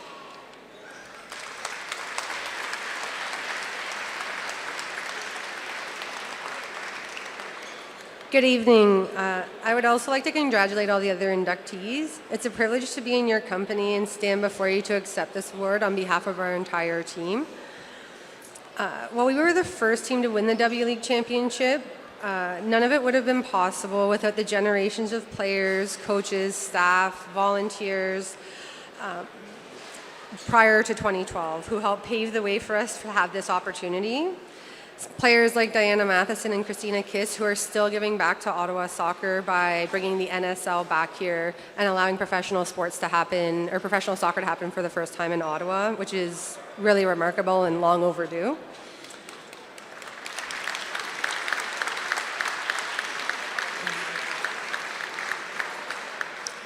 To all the women's players and anyone who contributed, thank you for help paving the way and giving us something to build on. Without you, there would have been no Ottawa Fury and certainly no championship team. Our coaching staff brought together an amazing group of players. They had a vision, adjusted the plan many times, like in the 3rd minute of the game when one of our players got food poisoning and we had to make a sub. And you had the courage to make really tough decisions when it really mattered. So Dom, Kwesi, Dave, thank you. To our club's ownership, staff, and volunteers who believed in our potential, you gave us the structure and support to thrive in an amazing city and in a really incredible environment. Thank you to the fans especially who showed up in a bigger way year after year. I was lucky to be part of the club for a remarkably long time as a youth player and then for several years after. And the fans just got better and better as time went on. So thank you. John, a special thank you to you. Your passion, support, and belief was the driving force behind our team's success. None of it would have been possible without you.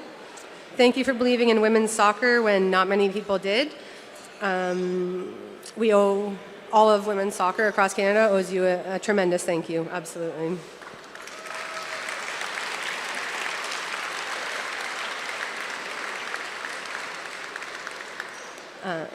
My teammates and I were just sitting there talking and saying how we really only knew each other for about 6 months, but we made incredible memories that we're still talking and laughing about to this day. When they were called upon, they showed up in a big way over and over again, and especially on the hottest day of the year. The day we won the championship was unbelievably hot, so it took a lot for us to come back and make that a win, for sure. Even 13 years later, I still get stopped by people who talk about that game and talk about the impact it had on them or their children. And so the memories we made weren't just with the players and weren't just with the staff. It was much bigger than I think we knew at the time. And it's still having a lasting impact, which I think is really fantastic. To the Ottawa Sport Hall of Fame, thanks for this incredible recognition.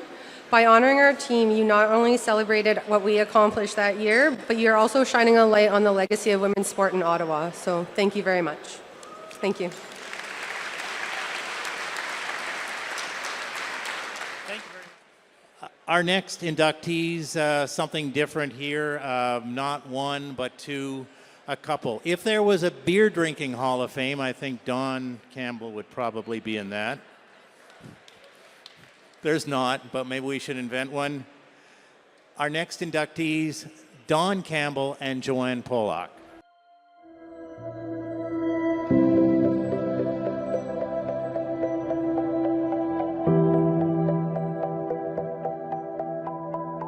Don Campbell and Joanne Polak's contributions to Ottawa's sports scene are a fair bit different, but the couple of 25 years each has made a significant impact on the local sports scene. Joanne is a sports pioneer. When she was still in her 20s, she became the first female general manager of a pro sports team in North America when she was named general manager of the Ottawa Rough Riders. Not only did she have to overcome sexist attitudes at the time, she also served during some of the darker days for the CFL and the Riders. Joanne recognized that her primary job was selling tickets and keeping the franchise afloat, which she did. But the team's on-field performance also improved during her 3 seasons as GM. Some men in football's leadership wrote her off, but others inside and outside of football embraced her hiring as a catalyst for generational change. Joanne now serves on Football Canada's board of directors.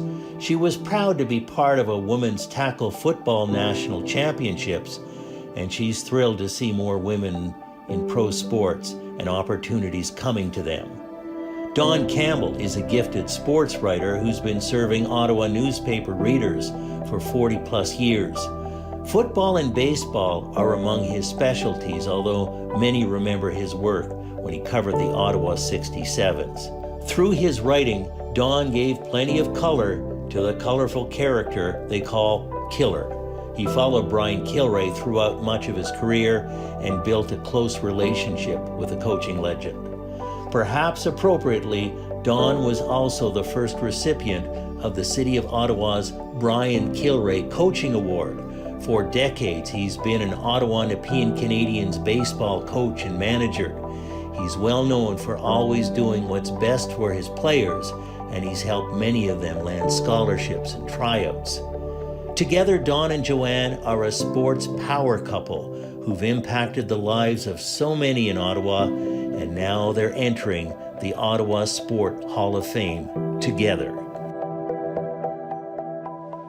All right, I'm going to try and pick up some time for us. I feel a little bit like Otto and Maria Jelnik, but neither of us skate that well, so we're not them. I'm under pressure. Last time I spoke here was Killer's 90th in October.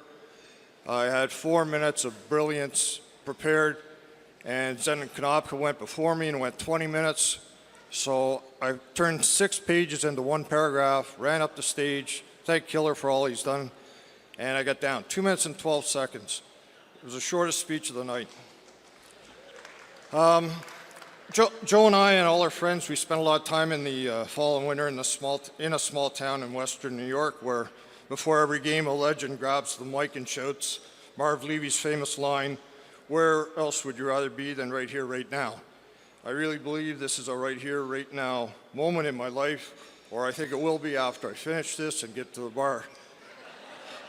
I want to congratulate the fellow inductees and thank those who made this possible. I'm truly humbled and honored and nervous as hell as I stand here. I feel very lucky to have lived a full Ottawa sporting life. From a cub reporter at the Ottawa Journal at 18 to sports editor of the Sunday Herald to an almost 40-year run at the Ottawa Citizen as Eddie McCabe's last hire. I had a great run. And all I ever did was have great friends who like to volunteer and give back. I'm almost 50 years deep at the Ottawa Nepean Canadiens, and last year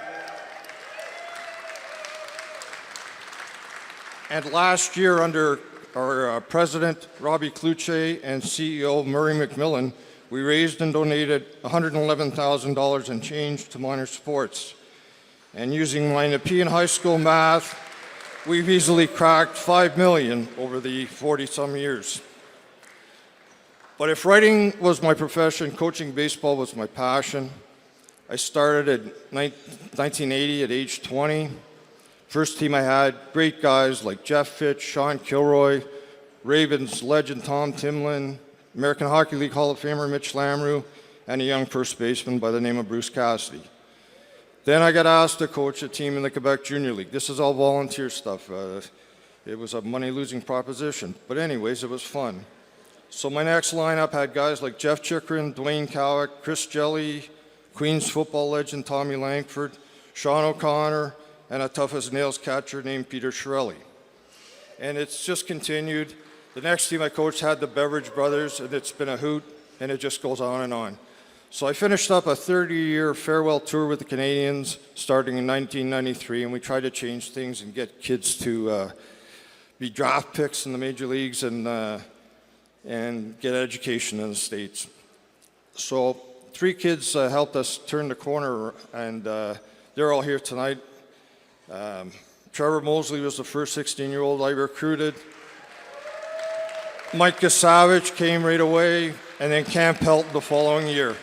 2 of them went to the States to play D1 baseball, while Kasavich was drafted in the 8th round by the Colorado Rockies.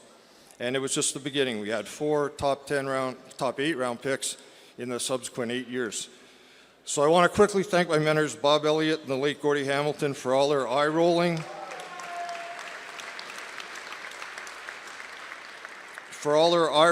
and second-guessing and feigned clearing of their throats if I screwed up. Thanks to Joe for opening our house for so many players. Some, it seemed like they were living there all summer. Daughters, Sarah and Krista, they never once complained. You know, most kids look forward to summer vacation. They knew in March I was preparing the schedule, and they kept looking to see when we were going to the destination hotspots like Oneonta, New York, and Binghamton. Thanks to Michael Rundle for coming from Atlanta. And finally, but before I leave this earth, I want to thank the hundreds of kids I was lucky enough to coach. We won a ton of games, league championships and tournaments, but the most important thing was we shared laughs and made memories that we'll never forget.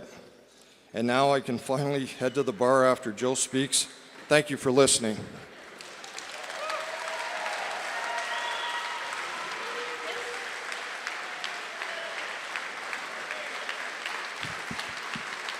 Someone please get that man a beer. Oh my God. Everybody's like, why isn't Don drinking beer? I said, because he's speaking and he hates it. Please, why don't you just get, so please, somebody got him a beer? Donnie Brennan? Thank God.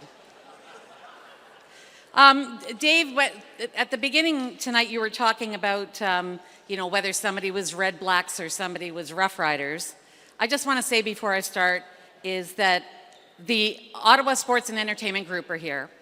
They are the very best thing that's ever happened to the city. There is no such division between Rough Riders and Red Blacks.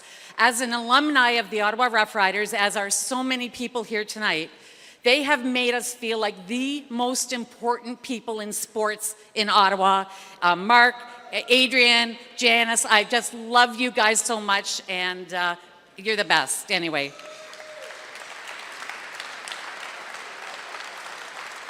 You're probably thinking, why didn't Don and Joanne speak together? Well, then you don't know us. We would have killed each other. But anyway, when I was a little girl in the 60s, women playing prominent roles in sports at any level was inconceivable. Back then, people like me, and back in the 60s, people like me, Erica, the women from the 2012 Ottawa Fury, being inducted into any sports hall of fame would be inconceivable. And back in 1988, someone like me, being named general manager of one of the most storied franchises in football history, was inconceivable.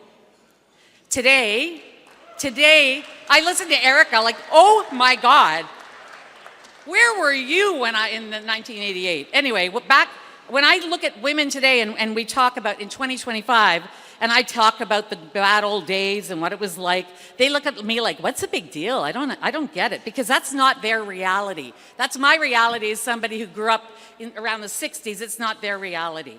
So, but I do want to let you know that, mark my word, I know how lucky I am to be standing here today. I can't even begin to express my humility and gratitude. I want to thank the Hall of Fame nominating committee for this incredible honor.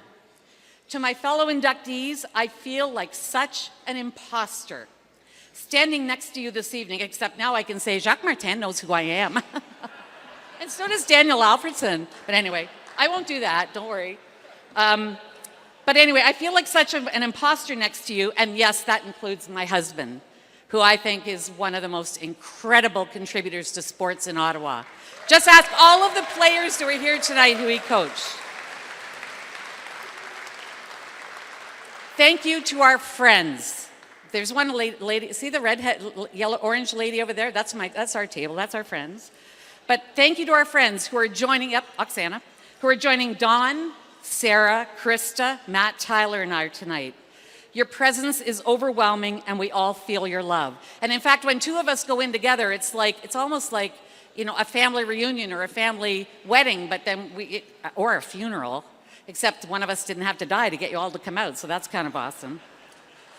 Thank you to the Ottawa Rough Rider players. Stefan Jones is here. Stefan, stand up. I just love that guy.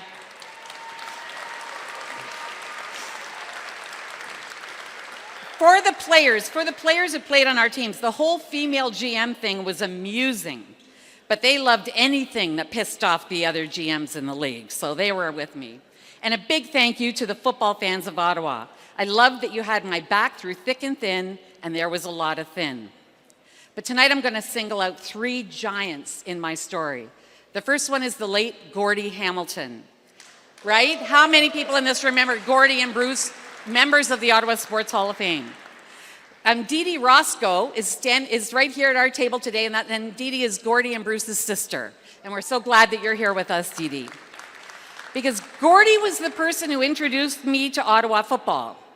See, we both worked on the late, great Claude Bennett's campaign. Gordy was the campaign manager, and I was just some 25-year-old kid who was doing advertising and so forth. And, so he was a campaign manager. We worked together. He didn't hate me, so that was great. The campaign ended. We went our separate ways. Gordy and I did not move in the same circles. You can imagine, those of you who know Gordy Hamilton. Then one day in December '88, Jim Durrell will remember this. In 1986, a phone call came. I was sitting at my desk, and it's Gordy. He said, "Can you come over to Gowling and Henderson right now?" I'm like, "Okay, I haven't heard from you in like a year and a half, but okay." He said, "There's 27 Ottawa businessmen and Mayor Jim Durrell, and we're hoping to buy the Ottawa Rough Riders from Chum and from Alan Waters, and we need to put together a big campaign, and we'd like you to do it. I put forward your name, and everyone was indifferent. So you're the person." And if those of you who know Ottawa, know indifference is awesome. Anyway, so my life, imagine your whole life changes with a one phone call like that. Gordy, through Dee Dee, I'm so grateful you had faith in me when no one else even knew my name. Second, Gary Page. Gary Page, everybody in this room knows Gary Page. Gary Page is a director of operations, which was a really big deal when you're running a bankrupt franchise in a struggling league. Imagine being asked to gather everything you need to run a game and keep it in the trunk of your car just in case we show up one day and there are locks on the doors. That is absolutely what happened. And sure enough, there were locks on the doors. Dean Brown and I were talking about that earlier. Imagine working under those conditions. Gary Page is a logistical genius and was always the glue that kept the whole place together. Gary, thank you. And then there's Wendy Lazowski, right?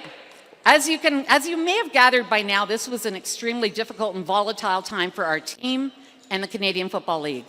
To say that I was feeling the pressure as a woman running this franchise at this moment in time would be an understatement. But I had Wendy Lazowski by my side every step of the way. She was the Thelma to my Louise. She would park the getaway car, engine running, outside City Hall so I could escape without anybody seeing me break down in tears. She would look at me in disgust and send me home to change when I would show up on game day at the stadium wearing visiting team colors.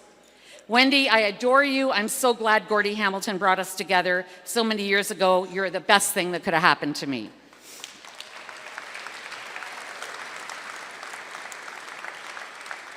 Don's like, enough. I just want one last thing finally tonight. Susan Walsh, Mike, April, and Lindsay Polak. They were with me every single step of this journey. Mike Polak, Argo fan, Argo season ticket holder, like Argos through and through. He brought me to my first CFL football game, and he brought me to my first NFL game. Mike and April were with me when I was offered the GM job at the Grey Cup dinner in 1988, and we all thought that they were drunk. Nobody believed this was true. And Mike's like, "You gotta take it, take it." Anyway, they were there at the beginning, and they are all standing with me tonight. One person who isn't here tonight is Jenny Polak. And she should be. Jenny, this is for you. Thank you. Our final inductees of the evening, I'd like to preemptively call up Jim Kite to the stage. A whole friggin' family, the Barrett family.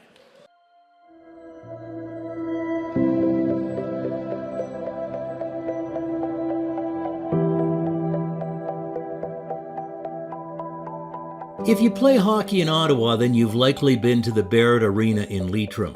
But you may not know the story of the legendary family behind it.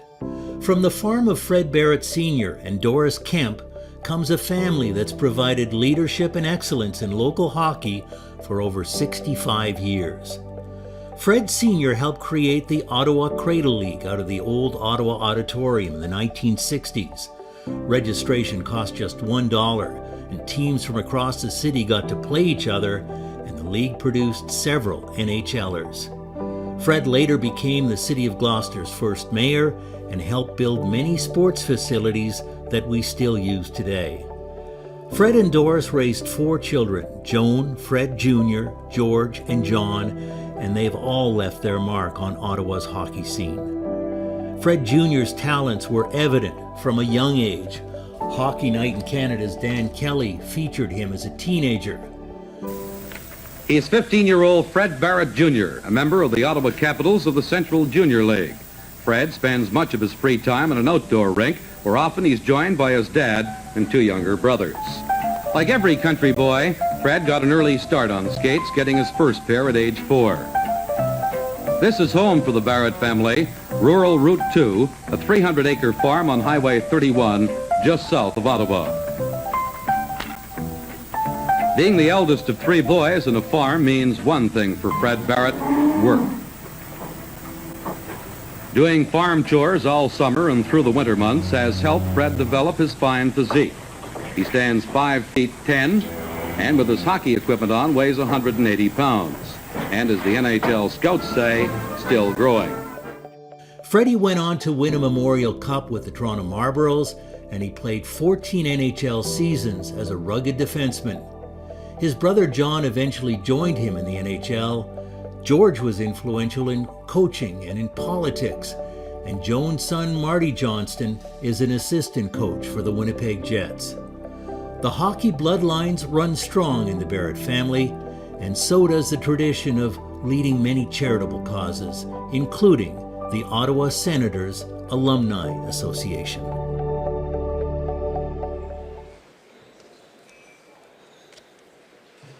Thanks, Terry.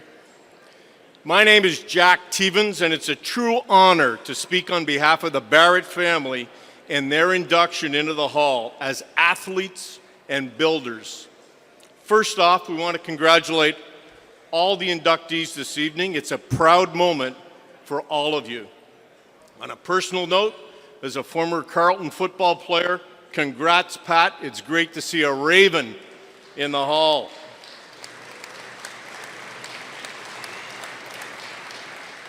My theme this evening will be community, how sport builds community, how the Barrett family for close to 70 years have assisted in the development of the sport of hockey and played it at its highest level. The Barretts are the first to enter the Hall as a family, and they would like to take this opportunity to thank all families of sport. The mothers, the fathers, the siblings, they are the bedrock, the foundation for most athletes.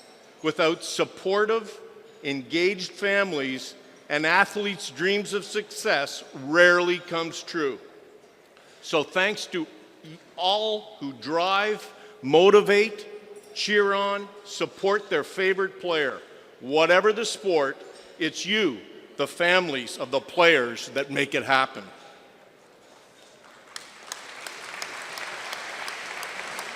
Thanks. Joan, Fred, George, and John were blessed with exactly this: supportive parents. Fred G. Barrett and Doris Kemp understood the importance of play, the importance of sport in the development of children, of youth, of aspiring athletes, and the development of a community spirit. Mr. Barrett was the 3rd generation of his family to continue the dairy farm south on Bank Street. You can appreciate a dairy farm comes with a 7-day commitment, long, tireless days. For most, that would have been enough, but not for Mr. Barrett. His spare moments were used to organize and coach sports. A founding director of the renowned Cradle League, he secured a sponsorship for all team sweaters from the entrepreneur, the builder, Robert Campo. It would be in the Cradle League that many Ottawa youth had their first taste of organized hockey, their first experience with playing on a team with actual matching uniforms. Fred G. Barrett passionately served for 33 years on Gloucester Council. First elected in 1949 as a councillor, later reeve, and then first mayor of the new city of Gloucester in '82. There would have been many priorities in the 50s, 60s, and 70s, but the youth of the community, parks, a place to play, was always at the forefront. A question now for you folks, the audience here this evening. Raise your hand if you, your child, or maybe your grandchild has played in the following facilities: Earl Armstrong Arena, Lois Kemp Blackburn Arena, the Potvin Arena, the Bob Macquarie Complex, and of course, the Fred Barrett Leitrim Arena.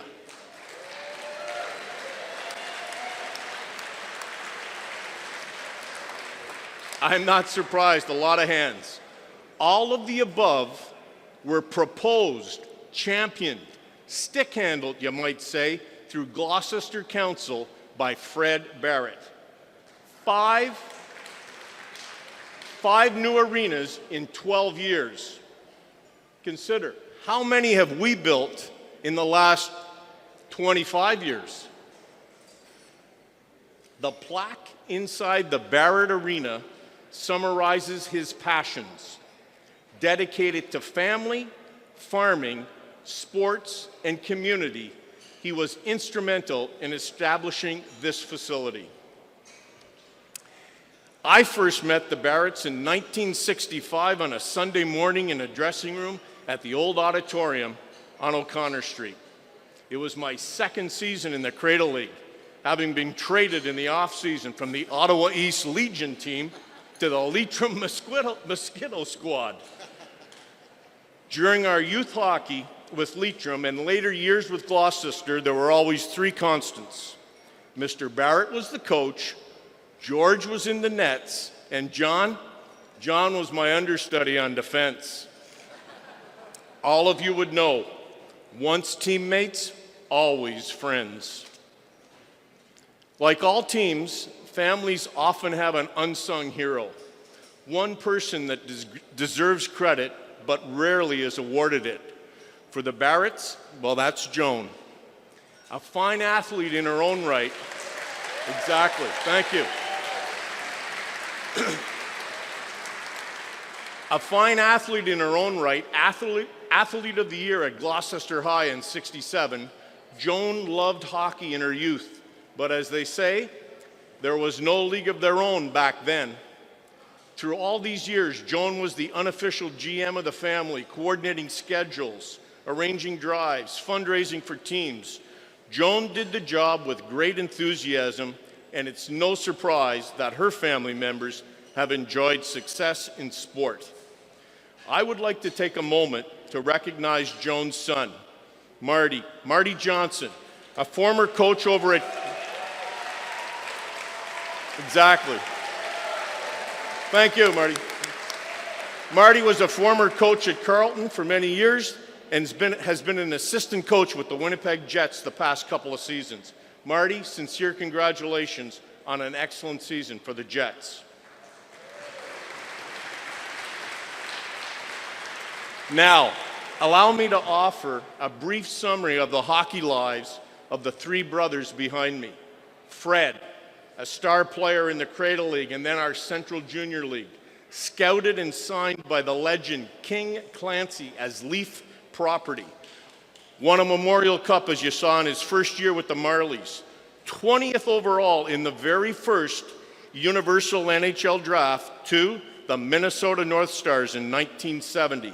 He made the club in his first year pro and enjoyed a 14-year National Hockey League career. Nicknamed by the Minneapolis media Steady Freddy, he was the ultimate stay-at-home defenseman, the type every club is in search of if they want to be a winner.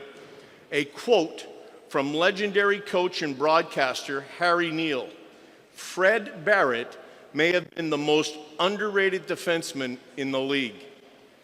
Ask Fred about highlights. Try his rookie season, having teammates like Gump Worsley in the nets. Ted Harris was his defense partner. Oh, and every game playing against your heroes: Gordie Howe, Jean Beliveau, Stan Mikita. George, the second son. George commits to the goaltending position at an early age. He benefits during his minor hockey days with an outstanding defenseman, myself, playing in front of him.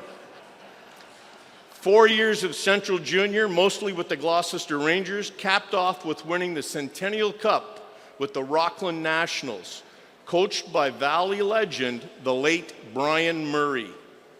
George played 5 years in the CIS with the University of Guelph and St. Francis Xavier, winning conference goalie MVP twice down east. He had a great performance in a tryout for our 1980 Canadian national team, winning gold and MVP goalie in a pre-Olympic tournament in Grenoble, France, wearing the maple leaf. Exactly. We all know picking a Canadian Olympic hockey team is challenging. It wasn't meant to be. George had a brief taste of the pros with an NHL tryout before a long, rewarding career in education. John, the youngest, carried the pressure into every rink during his minor and junior years of being the younger brother of an NHLer. He lived up to all expectations, another true defensive defenseman. Played 2 years in the O with Windsor, drafted in '78 by his favorite team as a youngster, the Detroit Red Wings. Won a Turner Cup in the International League his first year pro, and after 3 rugged, grinding years in the minors, finally gets the call to Detroit early in the 80-81 season.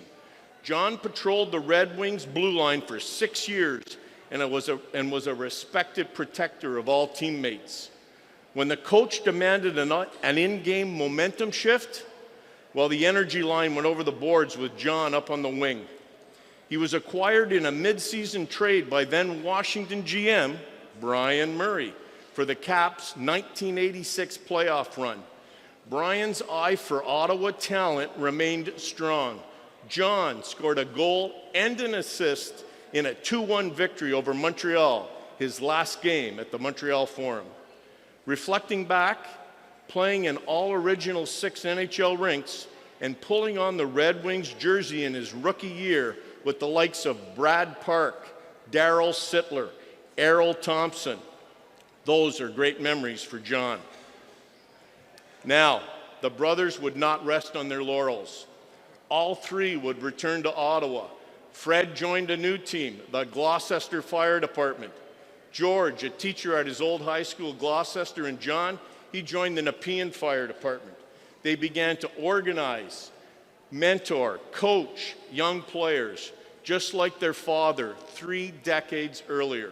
And for 17 years running, over 3,000 players benefit from attending the Barrett Basic Skills Hockey Camp. Thanks, Steve.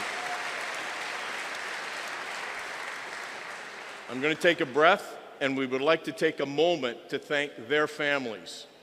24/7 hockey, all the games, practices, camps, volunteer time. While it meant the spouses back home were running the show. So thanks to Lois, Eileen, and Cheryl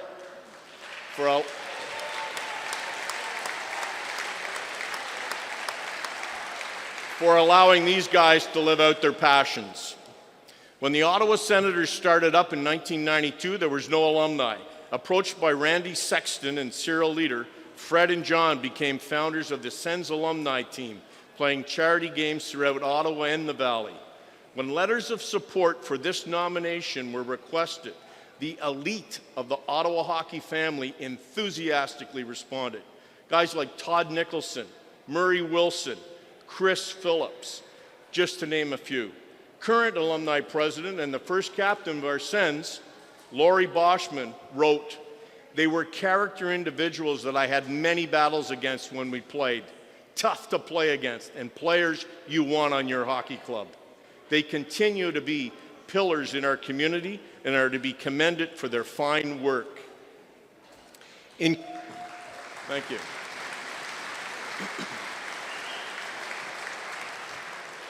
In conclusion, I would like to read a few comments from 2 submitters that are not as familiar as those previously named.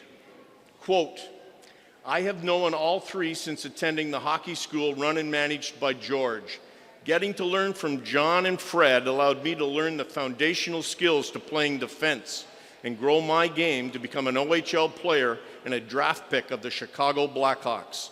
More importantly, I was able to learn positive work habits and character traits that allowed me to have a career in hockey. I looked up to all three gentlemen, and I know that the kids, thousands of kids that they worked with, did too.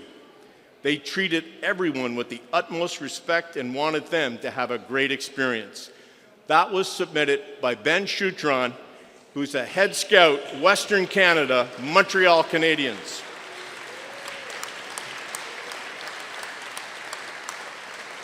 And these words from Stephanie McHugh.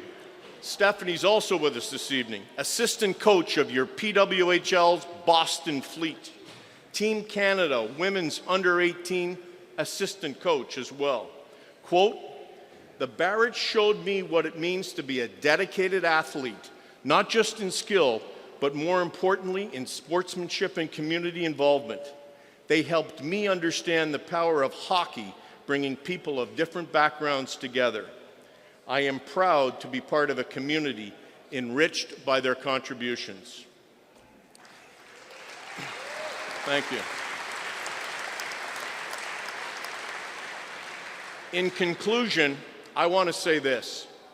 Ottawa has been blessed to have a few great sport families, but I'm not sure there's one that has given as much and for such duration as the Barrett family of Ottawa. Congratulations and thank you.